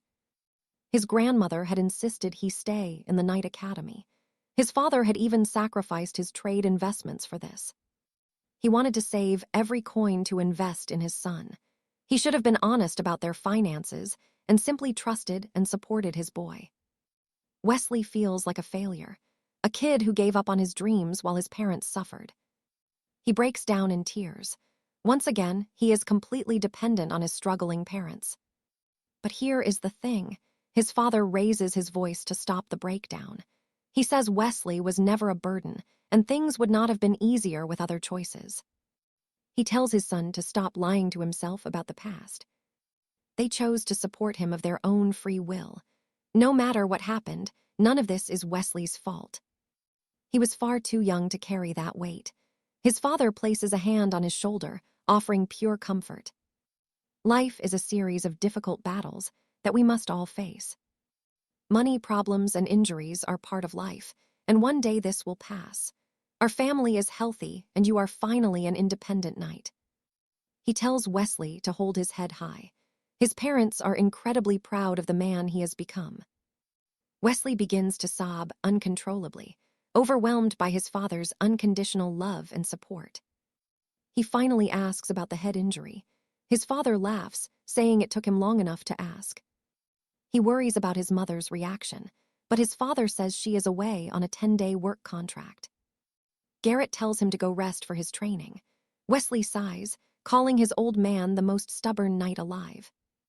He asks where his mother is working, but his father says his presence would only make her feel ashamed. Wesley promises to stay back. He just needs to see her with his own eyes to believe it. He reaches the tavern just as it is closing. A worker asks Lady Alina if she is almost done cleaning. His mother apologizes, promising she will be finished with the floors in just a few more moments. From outside, Wesley watches her through the glass. Even in this hardship, his mother refuses to let her spirit break. The sight is too much to bear. Our hero stands in the shadows and cries for his family's suffering. As he walks away, he clenches his fists with a new fire. You and I know he will win that duel. A day later, we see Arthur training with a burning fury, pouring rage into every single strike. He slams the training pad with such force that Thomas struggles to hold his ground. Suddenly, our warrior shifts, dodging with lightning speed. Stick with me. You're about to see Arthur land a blow so heavy his partner begs for mercy. Sir Alaric asks what is wrong, and Thomas notes he has been moving like a mindless revenant for days. The mentor warns Arthur the duel is near and forbids overtraining. He is deeply worried, unable to fathom what has haunted the boy's soul. It is more than just a fierce spirit. He is evading attacks with the smallest, most efficient movements possible. He is tracking Tristan's timing perfectly, reading every single strike before it even lands. Alaric grins, realizing his student has truly ascended. Pride swells for this young prodigy. At that exact moment, the boy connects with a thunderous, bone-shattering punch. Alaric hopes he will prove his greatness to the realm. Finally, the scaling day arrives, and our hero hits 70 kilos again. Julian Thorne weighs in at 69 kilos. They lock eyes in a tense stare down for the crowd's official portraits. Arthur notices that Julian is smaller than he expected, but he is packed with muscle and likely did not cut weight. It feels bizarre. For the first time in his career, he is facing an opponent shorter than himself. Now watch closely. Julian starts whispering dark things, but Arthur just smirks and calls out his creepy behavior. He asks if Julian finds it amusing to toy with rivals like a common, cold-blooded psychopath. In response, Julian hisses that he is the absolute strongest. The marshal separates them, declaring the end of the scaling event. Our hero flashes a grin at Julian, who returns a hollow, icy gaze that sends chills down the spine. Alaric asks why he is provoking his opponent, and Arthur says Julian started it with his insane muttering. Alaric realizes that the dark rumors are actually true. Arthur is certain Julian views him as nothing more than a mindless practice dummy. Yet our main character actually likes this. It means his enemy is making the fatal mistake of underestimating him. Finally, the day of the duel arrives, and our hero prepares by hitting the pads with Thomas. His partner says he's sharp and tells him to rest. The prodigy sits to recover his breath. Sir Alaric asks what's on his mind, noting that his student seems unusually calm for such a big day. Arthur tells him to stop staring because it's embarrassing, but Alaric won't let him dodge the question. Our hero says he's reflecting on Alaric's words, how this brawl will finally reveal his true value. It made him wonder what he's really worth as a warrior. When Alaric asks for his conclusion, Arthur tells him to just wait.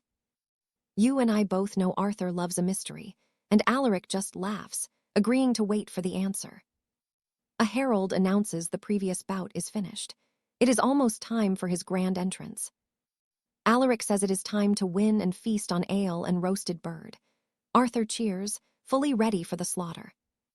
The announcer bellows that the main event of the grand gauntlet is finally about to begin. They introduce Arthur in the blue corner, and he tosses hearts to the crowd with supreme confidence. The herald shouts he's earned it. He proved his lethal skill in his past duels, but the herald warns his opponent is a top-tier lightweight and no easy prey. In the red corner comes the human weapon, Julian, making his entrance behind a terrifying demon mask. They admit he is a bit theatrical, but his winning streak is undeniable. Alaric tells him to lead with his jabs and keep a level head when the pressure builds. With a roar, Alaric tells him to go all in. Julian's master demands victory or he will lose his noble patronage. The marshal orders both warriors into the iron cage, and they step inside. The audience notices the massive size difference, wondering if these two truly belong in the same bracket. Julian has a 5-centimeter height advantage and is 6 kilos heavier. One commentator thinks it's a problem, but the other says Julian has slain giants before. However, the same applies to Arthur, even if Julian is the more seasoned veteran. The masters conclude this will be a brutal clash between raw physicality and veteran cunning. The marshal asks if both fighters are ready and screams for the duel to finally begin. Instantly, we see Julian's face twist into a truly psychotic snarl. The crowd watches as both fighters circle cautiously, each waiting for the other to make the first move. Julian strikes first, but our hero blocks it perfectly. He follows up with a combination and a savage left hook. The prodigy ducks easily, evading a hook that would have been a total, bone-shattering death blow. Julian follows with a rising uppercut, but our hero slips away again, maintaining his distance. Trust me, you and I are about to see Arthur make this dodging look absolutely effortless. Stick with me. You are about to watch a total tactical masterpiece. Leo waits for that split-second opening, firing a lead punch that Alaric barely parries. He instantly chops at Alaric's calf with a low kick, But the beast just lowers his center and lunges forward to strike. Leo slips the incoming strike by a hair, ducking and weaving out to the side to reset his distance within the arena. The announcers are losing it. These two warriors are putting on an absolute clinic right now. They lock eyes, both sides staying terrifyingly cold and focused. Suddenly, Alaric Thorn explodes forward, aiming a devastating heavy hand right at Leo's head. A flurry of strikes follows, but Leo dances back, evading every shot. Wait, that straight was a trap. Thorn crashes the distance, pressing his advantage with a relentless storm of punches that just will not stop. Leo stays perfectly composed, dodging the onslaught until a final strike nearly clips his face at the very last second before he slips away. But then, one of Thorn's heavy blows finally breaks through. Now watch this part carefully, because the impact sends Leo crashing hard into the iron ring. Our hero ducks low, shoving Alaric back to break the rhythm of that brutal barrage. He slips out of the clinch and begins circling the pit like a predator. Alaric will not let him escape, closing the gap instantly with a psychotic grin because he genuinely enjoys the dark thrill of hurting people. He unleashes another explosive wave of strikes, putting Leo in a seriously dangerous spot. Even Thorn's own coach looks worried, fearing his fighter is losing all sense of control. The aggression is terrifying, but Leo keeps his guard high, calmly absorbing the impact of every heavy blow being thrown his way. Gideon watches from the sidelines, terrified that the momentum has completely shifted against his friend. But Arthur sees something else. He tells everyone to watch the rhythm, just as Leo catches a punch mid-air. Leo is actually counting the timing of every strike as Thorn charges back in with a crazed look. The moment the punch flies, Leo has already predicted the path and slips it with ease. He is timing Thorn like a metronome, while the beast winds up for a massive, full-body weight straight punch.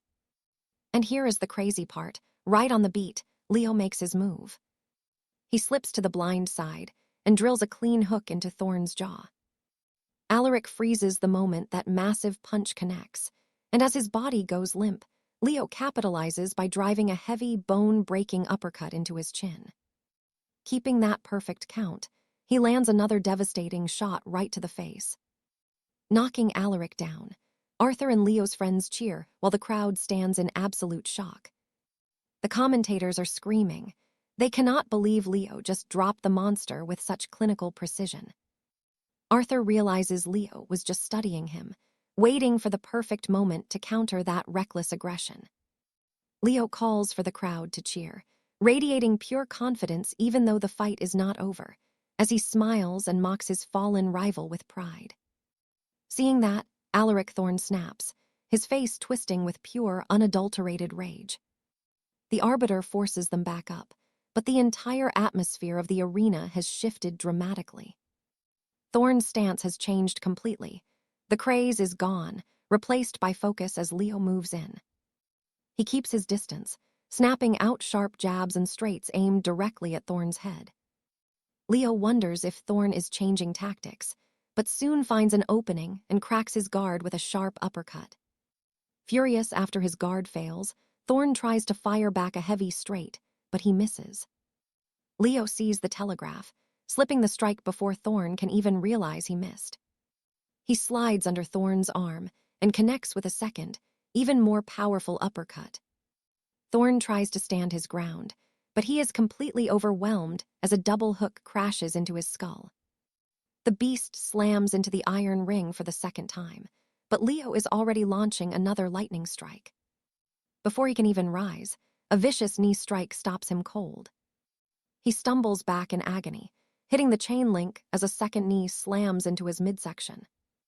Leo leaps forward with a final punch, refusing to let his opponent catch a single breath. Trust me, Alaric's guard is failing, and you and I are about to see the end. All right, you and I are about to watch a total underdog dismantle a high-ranking noble. Sensing his defenses failing, Julian attempts to escape to the flank, but he halts in pure shock as he sees both of Arthur's arms raised toward the sky. Arthur moves with open hands as if inviting more strikes, and Julian is terrified, retreating in a timid defensive stance. Suddenly, our hero strikes out of nowhere, but Julian barely manages to dive to the side to avoid it.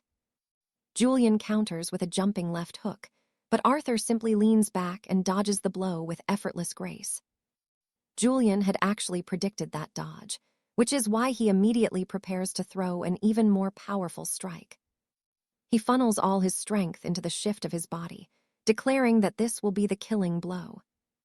Arthur is startled to see his opponent's fist so close, but at the last second, he jerks his head aside. Julian is visibly frustrated as Arthur easily evades every desperate attack, his face twisted into an expression of pure rage. Meanwhile, our champion mocks him by flashing a victory sign, and Julian's fury boils over as his punches keep failing. At that moment, the fallen knight lets out a scream of pure hatred and lunges forward with another heavy strike. Missing yet again, he unleashes a frantic flurry of blows, but Arthur evades every single one of them with ease. Arthur avoids and escapes every single strike from Julian, as if he were performing a beautiful, deadly dance in the arena. Now watch this. Arthur throws a perfect body kick that lands with a massive, bone-crunching thud. Julian tightens his guard, expecting another body blow, but our hero fakes the kick and begins a taunting dance while his teammates laugh at the spectacle. Our hero continues to get inside his opponent's head, making several mocking gestures to humiliate the highborn knight. In response, the knight grows even more furious and starts cursing, while his mentor warns him that it's a trap. Blinded by rage, Julian throws a heavy punch that Arthur ducks under with ease. After ducking low, our hero breaks through the knight's guard and lands a devastating punch directly into his face. Julian fell for Arthur's taunt and paid a heavy price by taking a massive blow. He hits the ground for the third time as the match draws to a close. Julian is in severe pain, his face completely covered in blood. Our hero pins Julian down and grabs his leg, while an elbow strike smashes through his guard with incredible force. The crowd points out the blood splattered all over the arena floor. Arthur knows this is humiliating for Julian, but he truly believes the knight deserves every bit of this brutal beating. He makes him feel exactly what it's like to be helpless and unable to breathe, just like Julian did to others. He believes Julian has no right to feel sorry for himself, and as he lands another punch, he calls it karma. Even before it hits, Julian looks completely unconscious. "Okay, you saw that coming," the arbiter tells Arthur to stop, so he punches the ground right next to the knight's head. The official steps between them and brings the duel to an end at that very moment. They comment that since Arthur's debut, all three of his duels have ended in total first-round victories. There are no words to describe how this newcomer is shaking up the kingdom. He tosses his battle gauntlet into the cheering crowd as the people begin to gossip. Every squire rank fighter will have their eyes on him now, as the entire arena erupts in shouts of Arthur's name. Everyone raises their hands and chants the name of our hero. The heralds announce the king of the arena defeated Julian in just 3 minutes of the first round.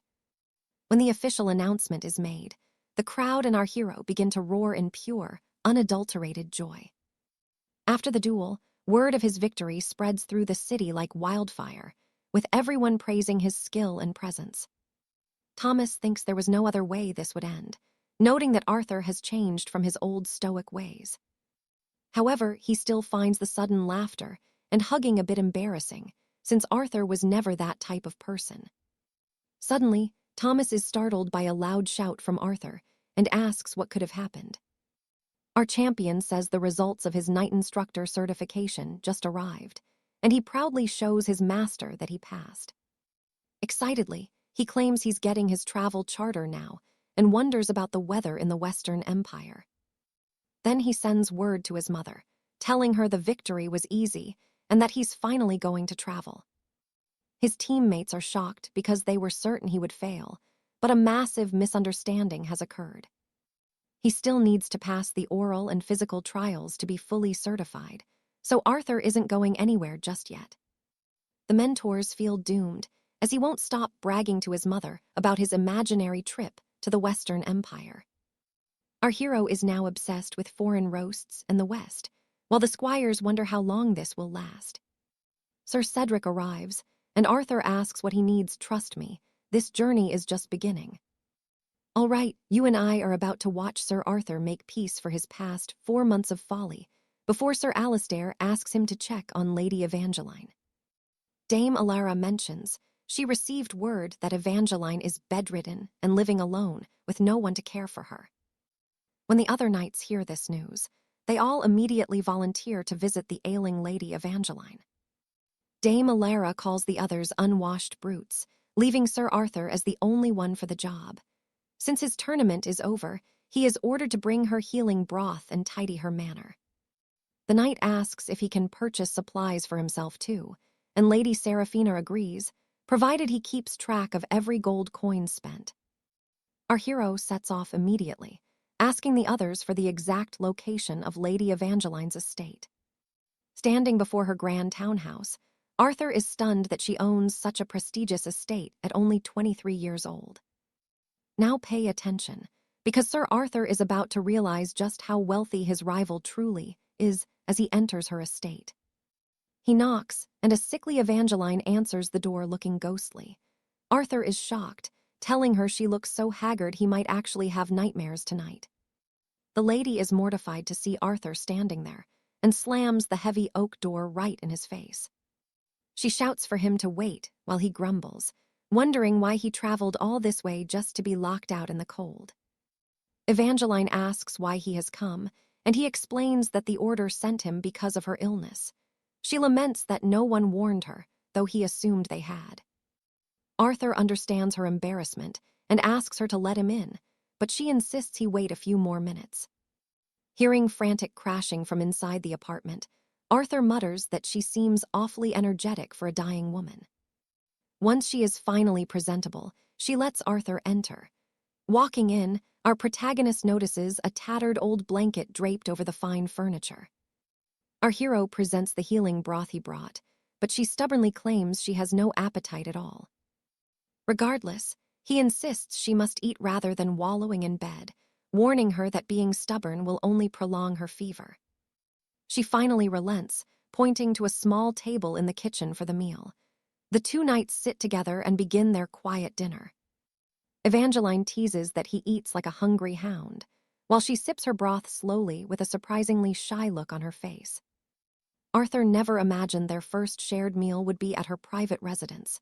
He asks how long she has been ill, and she admits it has been 3 days. He asks if she feels any relief, and the girl admits she is feeling slightly better than she was this morning. Our hero asks if she has even washed, noting her wild hair. She insists she has and tells him to smell her lavender scent, but Arthur pretends it reeks and refuses. The lady lets out a small laugh, admitting that having company during a lonely sickness is actually quite comforting.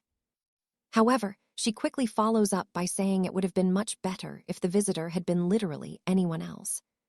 She mentions she watched his recent duel, and Arthur quips that clearly no fever could keep her from witnessing his greatness.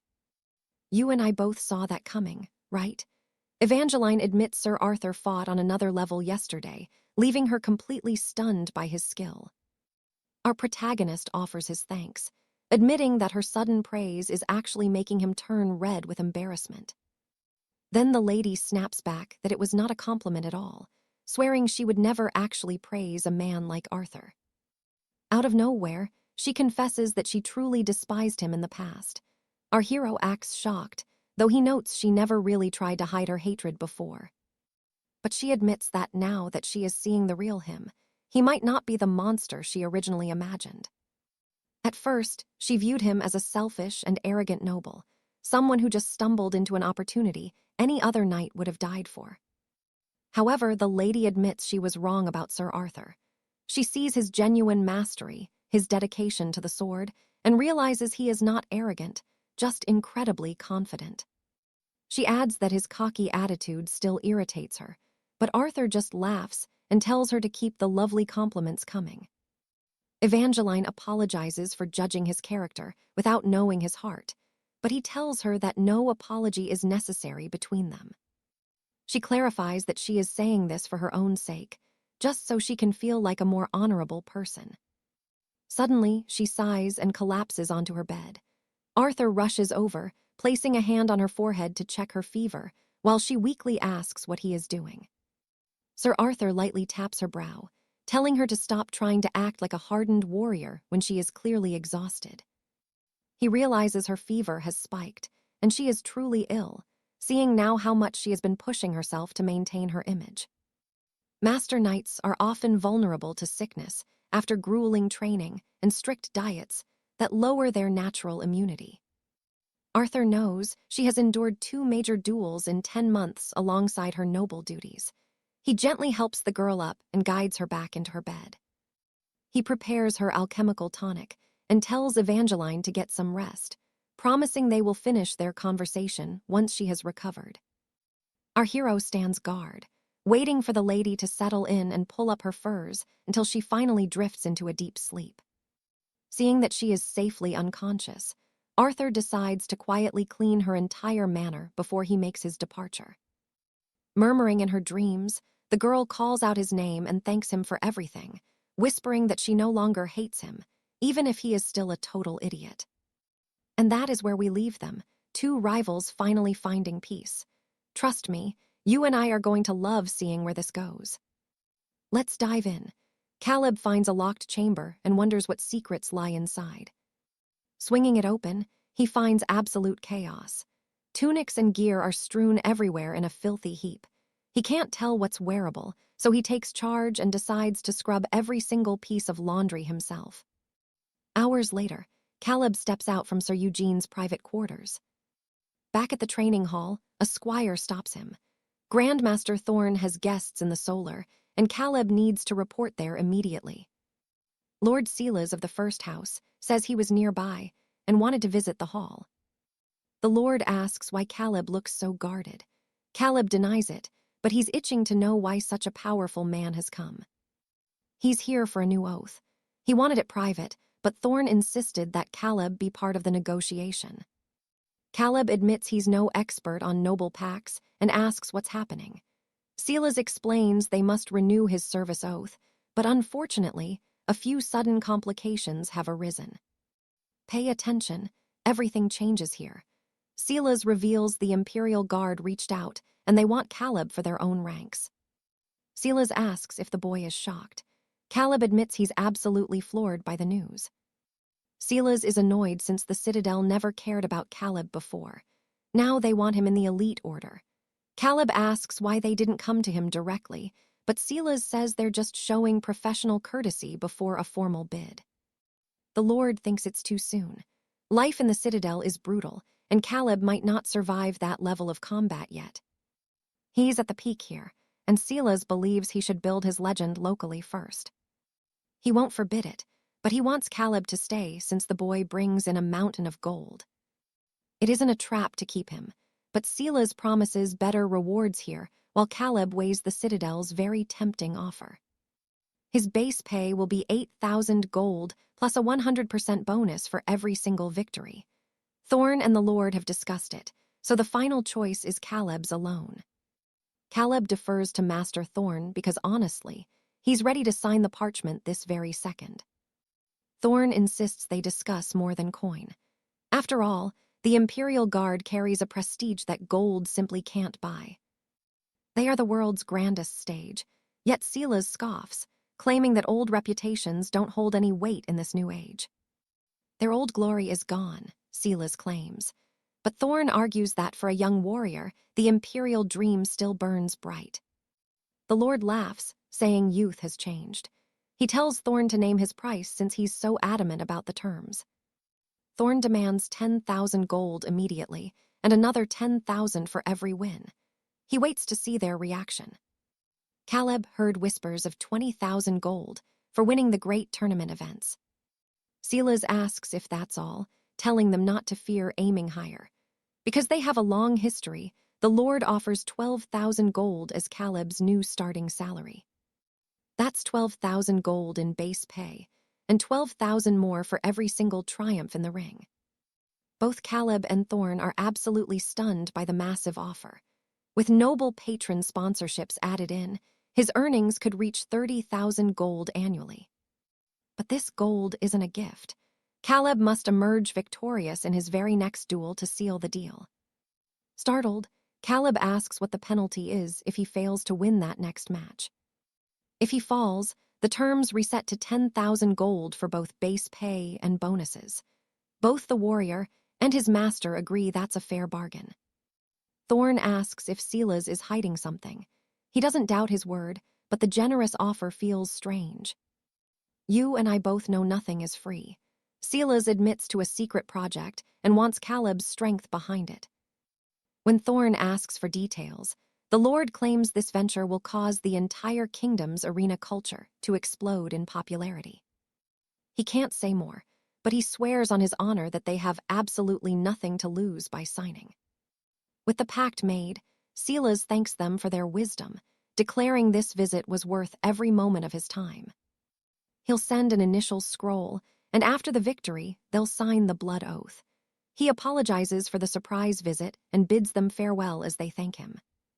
Before departing, he tells Caleb to treasure his master, for mentors of Thorn's caliber are rare indeed. Grinning, the arena champion says he's eternally grateful to his master. 𝒖𝒂𝒂𝒐 smiles back, admitting he expects nothing less than total greatness from young Caleb.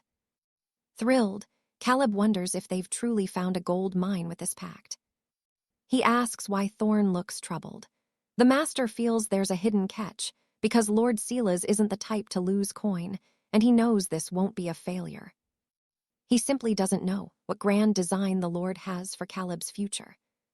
Caleb asks if the Lord is treacherous. Thorn says no, he has never betrayed an ally, which finally puts the boy's mind at ease. Thorn asks if he trusts 𝒖𝒂𝒂𝒐. Caleb replies that he only trusts Thorn, since he is the one who led him here. Thorn warns him not to be so naive, or he'll be played. Caleb asks what he even has that's worth stealing, and the master just says, maybe everything. Caleb says it's a risk he'll take. He only reached the peak because of Thorn, and this loyalty is the very least he owes him. Trust me, you and I can see Thorn is starting to like the kid's silver tongue. This is where the real journey begins. All right, you and I are diving into a story where a young squire is about to change his entire destiny. Master Wise reassures him that Lady Eugene will be fine, offering her both fresh food and healing medicine. Lord Cedric praises his work, sending him home for a well-deserved rest while he returns to his ancient scrolls until a messenger arrives. The scroll is from our hero, simply telling Commander Julian how much he honors his guidance and strength. The commander laughs, warmed by the note from his rowdy pupil. Meanwhile, our hero's heart races.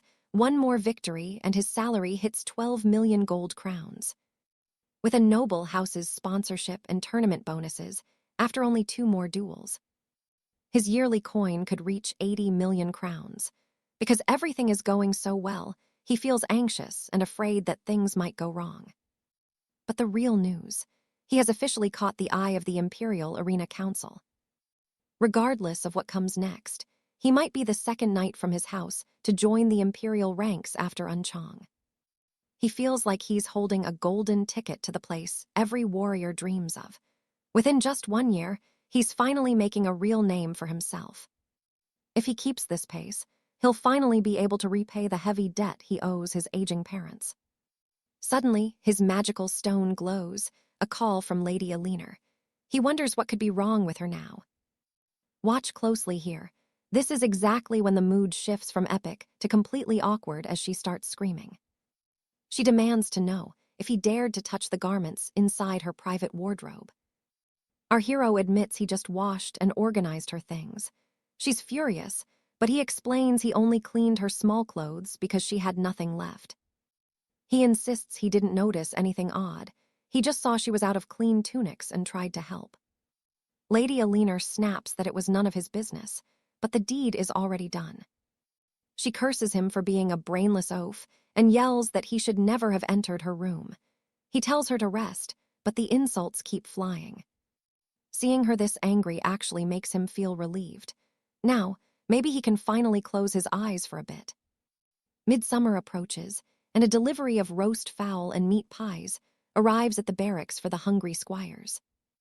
He sets the feast on the table, so he and his companions can finally dig in. They gather around a scrying crystal. Our hero is more nervous watching this than when he's in the pit. Together, they watch a grand tournament match. In the blue corner, the knight Ricardo da Silva with 12 victories and 0 losses. In the red corner, the Eastern Kingdom's champion, 𝑉𝒐𝒙𝒆𝒔 Kang. The herald checks their readiness as they lock eyes in a deadly stance. Now pay attention, we're about to witness real championship combat. They charge. Instantly, 𝒉𝒐𝒙𝒆𝒔 Kang lands a devastating strike on da Silva. He takes control of the duel, forcing his opponent to the dirt. His companions roar with cheer, but Ricardo finds an opening and lands a heavy blow on 𝒉𝒐𝒙𝒆𝒔. By the second round, 𝒉𝒐𝒙𝒆𝒔 is under heavy pressure, looking like he burnt all his mana in the first exchange.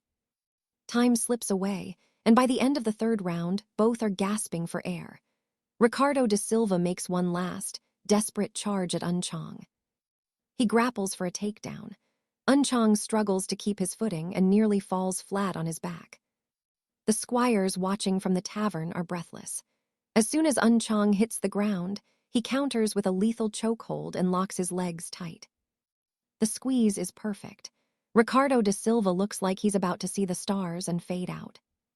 At that very moment, the opponent yields, signaling his defeat to the mighty 𝒉𝒐𝒙𝒆𝒔. The victory is declared, and 𝒉𝒐𝒙𝒆𝒔 Kang lets out a roar, celebrating his hard-earned triumph. His friends back home celebrate wildly, but our hero sees the truth. These are the nation's elite champions. In the Imperial arena, there are no official ranks yet, meaning dozens of warriors are even stronger than these two. Witnessing 𝒉𝒐𝒙𝒆𝒔's struggle confirms that sticking with the X1 guild was definitely the right choice. He still has a long road before he can stand on a stage that grand, but he isn't rushing. He wants to master the guild's trials first. Suddenly, his communication stone rings amidst his friends' loud shouting. It is the voice of Lord Dixon, asking why a mere squire answered instead of one of the senior battle masters. He explains they were celebrating the debut victory, and Dixon asks for a report on the duel. He explains that 𝒉𝒐𝒙𝒆𝒔 won in the third round with a chokehold. Dixon is surprised, though our hero admits it was a messy fight won by pure luck. He barely survived that clash, and only won because fortune favored him. Lord Dixon continues the conversation because he has a proposal for our protagonist. He's thinking of placing the young knight in the main event this September. So that's where we leave it. Trust me, our hero's rise to glory is only just beginning. All right, you and I are watching Arthur look gloomy despite a grand offer, while Lord 𝒖𝒎💆 returns from the Western Kingdoms, insisting his mission was no relaxing holiday. 𝒖𝒎💆 was swamped with work. A friend asks about the Western ladies, and 𝒖𝒎💆 jokes that they were quite striking to behold. He tells his student to drop the nonsense and asks about the tournament offer. Arthur confirms it is set for September. Arthur hasn't confirmed yet. 𝒖𝒎💆 asks about the potential foes, and the main character admits he is actually quite worried. They gave him 2 choices, recommending he face Baron Edgar Thorne. Hearing that name leaves Lord 𝒖𝒎💆 absolutely stunned. Arthur thinks it is insane to face the top-ranked knight, then notes the other option is Sir Julian Vance, ranked 3rd. 𝒖𝒎💆 wears a grim expression, warning that neither path will be easy. Honestly, calling these men difficult is a massive understatement. Edgar is known for being brutal. Edgar leaves opponents crippled with his vicious elbow strikes and locks. The lucky ones seek healers, but many never return to the arena. He was also caught using forbidden alchemical potions and performance boosters to cheat his way to the top. Because of those dark crimes, he was banished from 2 orders and lost all his noble contracts. Now pay attention. One mistake and Arthur's career ends here. 𝒖𝒎💆 adds that Sir Julian Vance won't be easy either. Julian is the gatekeeper of the lightweight knights.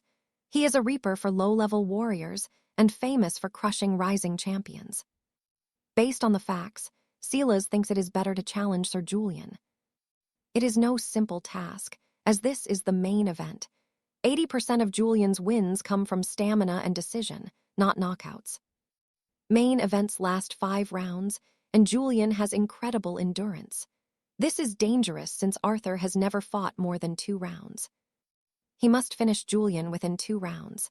As in 20 duels, Sir Julian has never been knocked out or yielded. Style-wise, facing Edgar might be better than Julian. Arthur asks what to do, but 𝑯𝒖𝒊𝒂𝒕𝒆𝒔 says he simply doesn't know. They need to research the records and plan a strategy. 𝒖𝒊𝒂𝒕𝒆𝒔 tells him to study scrolls of both warriors before deciding. After drinks, Arthur goes home but cannot sleep. Even after 2 hours of studying their duel records, he still feels completely lost. He regrets asking 𝒖𝒊𝒂𝒕𝒆𝒔 for advice, if it was only going to lead to this much confusion. He must choose soon. Suddenly, his communication stone vibrates. Who could be sending a message at this late hour of night? It is his mentor asking if he is awake. Arthur replies that he is still studying videos and asks if it is important. His coach says he will explain over the magic stone call, and Arthur answers the transmission immediately. 𝒖𝒊𝒂𝒕𝒆𝒔 heard how much Arthur is struggling with the choice. He tells him to stop overthinking and just pick with true courage. But Arthur thinks that's reckless. 𝒖𝒊𝒂𝒕𝒆𝒔 argues that talented knights have strong instincts, and no fight is easy. He asks if Arthur truly thinks he'd let him fail. You and I both know Arthur trusts him. He decides to follow his gut, but 𝒖𝒊𝒂𝒕𝒆𝒔 tells him not to rush it. Afterward, Arthur reflects on his mentor's wisdom. There is no point in weighing every tiny pro and con forever. Just as expected from his coach, everything feels much clearer to him now. Arthur laughs, calling his coach the man. Suddenly, a ball rolls near a mysterious figure, and a small child runs over to retrieve it. As the boy bends down, he sees Edgar Thorne staring back with a truly terrifying and frightening expression. Surprisingly, the child calls him father, and they both break into warm smiles, clearly delighted to see one another. The boy notices his father returned early. Edgar says he wanted to see him soon and asks about the ball game. The son scored a goal, and Edgar feels sad for missing it. His son promises to score another one just for him. The other kids pressure the boy to bring the ball back so the game can continue. His father tells him that he will wait right here until he is done playing with his young friends. The friends think the father looks scary, but the boy insists he isn't. This brings a proud smile to Edgar's face. A man approaches Edgar, commenting on how incredibly fast children grow up these days. The manager asks if Edgar can keep his communication stone on. Edgar recognizes him and notes it has been quite a while. The warrior asks how he was found, and the man admits he had to ask Edgar's former wife. Edgar gets angry about him speaking to his ex. The manager says he had to because Edgar was unreachable and only sees his son monthly. He tells the warrior he received an offer from the Imperial League. The duel is in September in the Eastern Realm, and the challenger specifically requested to fight against Edgar. So, what do you and I make of this? The offer is open, but Edgar says he doesn't want to fight. Stick with me. You and I are about to watch a fighter who refuses to back down from his throne. The elder warns him to stop crossing lines, saying that's exactly why people despise him. Edward Percival just scoffs, arguing he'll do whatever it takes to win his bloody duels. He claims he's already fighting just to survive and put food on the table for himself. Glancing at his son, he asks if Master Cedric knows how much a child needs. The elder replies that's exactly why Percival should start behaving himself. He tells him that to win crowns, he needs to show a certain level of honor toward his rivals. Percival thinks they're just losers tired of losing, and says he has other reasons for refusing the offer. He rejects the deal, but the advisor changes his mind by mentioning a shot at the championship title. The elder says that if Edward wins this duel, he'll finally get the chance to fight for the champion's belt. Immediately, Percival grabs the contract and says this is what he's been waiting for all along. He then calls his son Julian over to speak with the boy. He tells the elder he's going to the local tavern to talk with Julian, and they'll be right back. His partner gets annoyed because Edward ruined the contract scroll. Percival tells his son he might be champion soon, and the boy is absolutely thrilled. Edward vows to become the strongest man, making Julian the proud son of the kingdom's greatest champion. Father and son laugh together, celebrating the coming glory. Stick with me here, because Liam Quinn is currently screaming for mercy. His mentor tells him not to quit just because his wrist got caught in a tight grip. But Liam thinks enduring this is a total waste of time. The mentor asks if he'll act this way against high-level knights when the real battle begins. The blonde mentor wonders what he's going to do with such a lazy student. He tries to motivate the hero, saying he'll offer a deal. If Liam manages to pin him just once, he'll pay for his meals for an entire month. The hero's eyes sparkle as the mentor promises to buy him whatever food he wants every single day of the month. Immediately, our lead stands up, refusing to back down, while the mentor says he only pays if Liam wins. Right away, Liam Quinn takes a fighting stance and gets ready. His mentor loves that fighting spirit and gets into position too. He charges at the hero, trying to grab his waist. The hero is stunned by the rush and suddenly sees hands reaching for his neck. He realizes it was a feint, and the mentor is actually going for a pin. In response, our hero grabs the mentor's arm to counter. Right after, he sweeps his leg to break the mentor's balance. As the mentor leans, the hero takes control and grabs his leg, holding both his thigh and chest. He flips the mentor over and slams him to the mat. The older man hits the ground hard, realizing Liam's grappling technique is actually quite impressive. The hero pins his arm and moves to grab the waist, trying to lock the mentor down for good. Now pay attention to the mentor's face. He's smiling because he knows exactly what Liam is thinking right now. He hooks his leg around Liam's back, which he forgot to secure. Then he rolls backward, pulling the hero's arm with him. He throws his other leg over the hero's shoulder, locking him in a tight leg submission. Liam is shocked to be caught so fast and needs to roll out before the trap snaps shut. Suddenly, the pressure hits and he's totally stuck. Both arms and legs are pinned. His mentor smiles, saying he was just too fast for him. Our hero admits he's outmatched and asks for a release so they can go again. His mentor says he needs to feel some real pain to get fired up. Liam panics and begs for mercy, but the mentor doesn't listen, and next we hear a scream of agony. With the hero on the floor, the man says he did well and might win that lunch next time. Some time passes while our young fighter recovers on the ground. Baron Hands says he did a great job. He watched the whole match and thinks Liam is surprisingly good at wrestling. He says Liam is at the level of a brown belt knight like 𝑯𝒖𝒊𝒂𝒕𝒆𝒔, and the hero actually feels proud of that. He finds it annoying that he can't use his moves, but Hands knows beginners shouldn't try complex takedowns. Even so, Liam Quinn is landing throws and grappling without hitting the dirt. He notes that 𝑯𝒖𝒂𝒕𝒆𝒔 and Liam have similar builds, and if 𝑯𝒖𝒂𝒕𝒆𝒔 couldn't drop him, no squire in the kingdom will. Baron Hands credits Liam's Highland wrestling for the advantage. Most knights don't know this style of grappling, which makes facing Liam incredibly difficult since they've never trained against it before.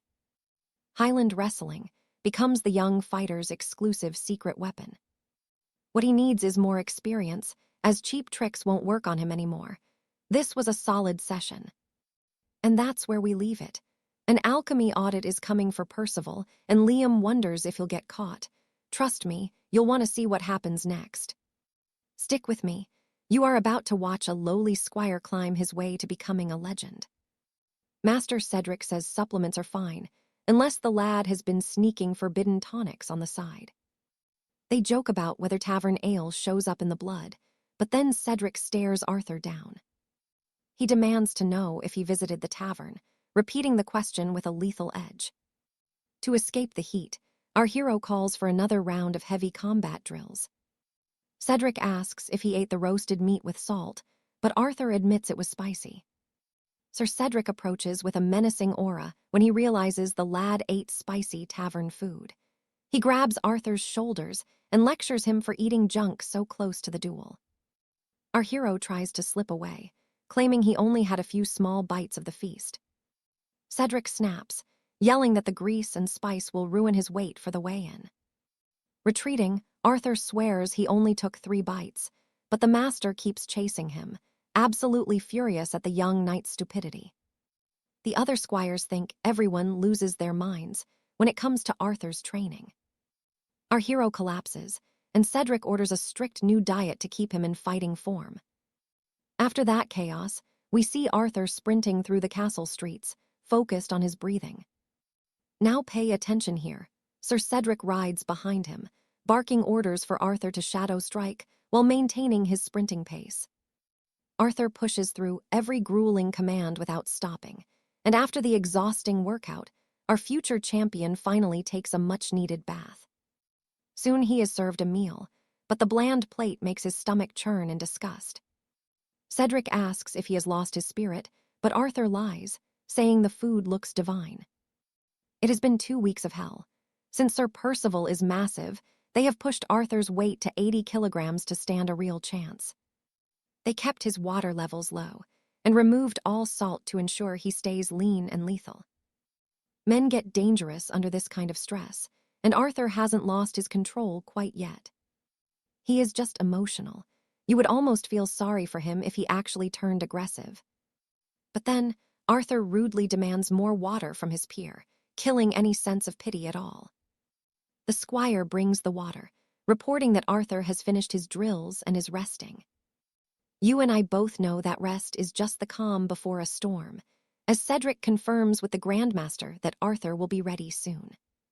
Master Cedric reveals that Sir Percival has arrived in the kingdom for the official introduction. We jump to the royal gathering 1 week before the duel, where our protagonist and his squire arrive perfectly on time without delay. He grumbles about the stiff, formal tunic, but his friend says noble clothes are never comfortable. As they enter the hall, the Grandmaster announces that the challenger has finally entered the room. The gathered lords are stunned, staring at our hero, while he greets the old master who asks if the training is going well. This is his first meeting. Arthur says he is ready and will just be himself, asking the Grandmaster if there are any forbidden words he should avoid saying. The old man tells him just to avoid swearing, and after Arthur promises to be polite, he is shown to his seat for the meeting. Arthur realizes that Sir Percival is missing, even though the other knights have all arrived. A messenger whispers in the Grandmaster's ear, and he quickly steps toward the podium. He apologizes to the court, explaining that Percival was delayed by trouble on the road. They proceed with interviews for the junior knights, while Arthur realizes it is easy to get lost in a new kingdom and remains patient. After another 20 minutes, the Grandmaster is completely overwhelmed with rage. The old man trembles in fury, while Arthur realizes Percival has absolutely no respect. The junior knight interviews finish, and though Percival is missing, Arthur's turn begins as he boldly announces his place in the tournament's main event. The audience is shocked by his sheer confidence as a young lord asks a question. He mentions the rumors that Arthur is a rookie with no battle experience. Arthur explains he only took up the sword a year ago during his debut. He reveals he was a substitute because the original knight was injured, shocking the crowd with his lack of professional league experience. Arthur had only trained for 3 weeks before his debut, without any prior combat knowledge.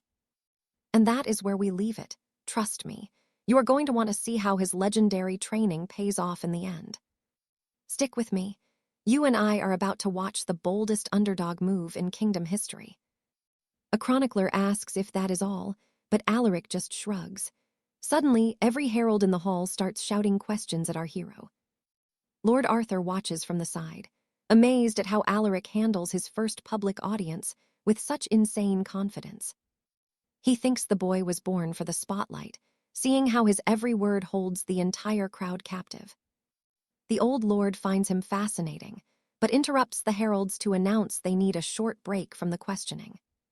Finally, the brutal knight, Baron Edward, has arrived at the grand gathering. Edward immediately starts complaining about the dusty roads and traffic.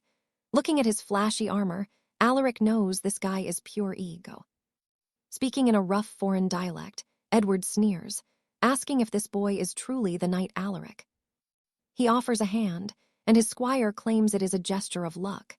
Alaric senses the arrogance, but greets him with noble respect. Speaking in his own tongue, Edward calls Alaric a weakling who is not even worth drawing a sword against. The embarrassed squire quickly tells Alaric that his master hopes for a glorious and honorable duel. The arrogant knight takes his seat and commands the crowd's attention, claiming he will answer every question with total honesty. Before a single herald can finish, Edward snaps. He's furious that they're wasting time asking about such a pathetic opponent. Pay attention here. Edward is about to reveal the real reason he even agreed to this duel. He admits he refused at first, until Lord Arthur offered him a deal that was simply too golden to ignore. The deal is simple. If he wins, he gets a shot at the champion's crest, shocking everyone in the room. He tells them to write this down. This fight is just a stepping stone toward his crown as the kingdom's champion. Lord Arthur tries to end the session there, but Alaric raises his hand, questioning if this is even about the duel anymore. He calls Edward arrogant. He says Edward is just a hurdle for the title. When asked if he can win, Alaric answers with total certainty. He claims Edward will never touch that champion's crest because he is blinded by his own vanity. Edward scoffs, asking how he expects to win. Alaric just smiles, saying he's seen Edward's forms and they look incredibly sloppy. Edward knows the boy wants the spotlight, but barking louder than you can bite is just a waste of breath. Alaric says he's just stating facts, then insults Edward's bald head and his obvious use of forbidden strength elixirs. Edward erupts in fury, warning the boy he's crossing a line he can't come back from. Alaric just tells him to relax. Everyone knows he relies on elixirs. Lord Arthur tells him to stop, so Alaric mocks Edward to just cover his shiny forehead. He says he won't be able to stop laughing if he has to look at that bald scalp for one more second. Now, you and I both know that throwing a goblet is a clear sign of a losing man. He stands up, shaking with fury, and vows to rip Alaric's tongue right out of his mouth.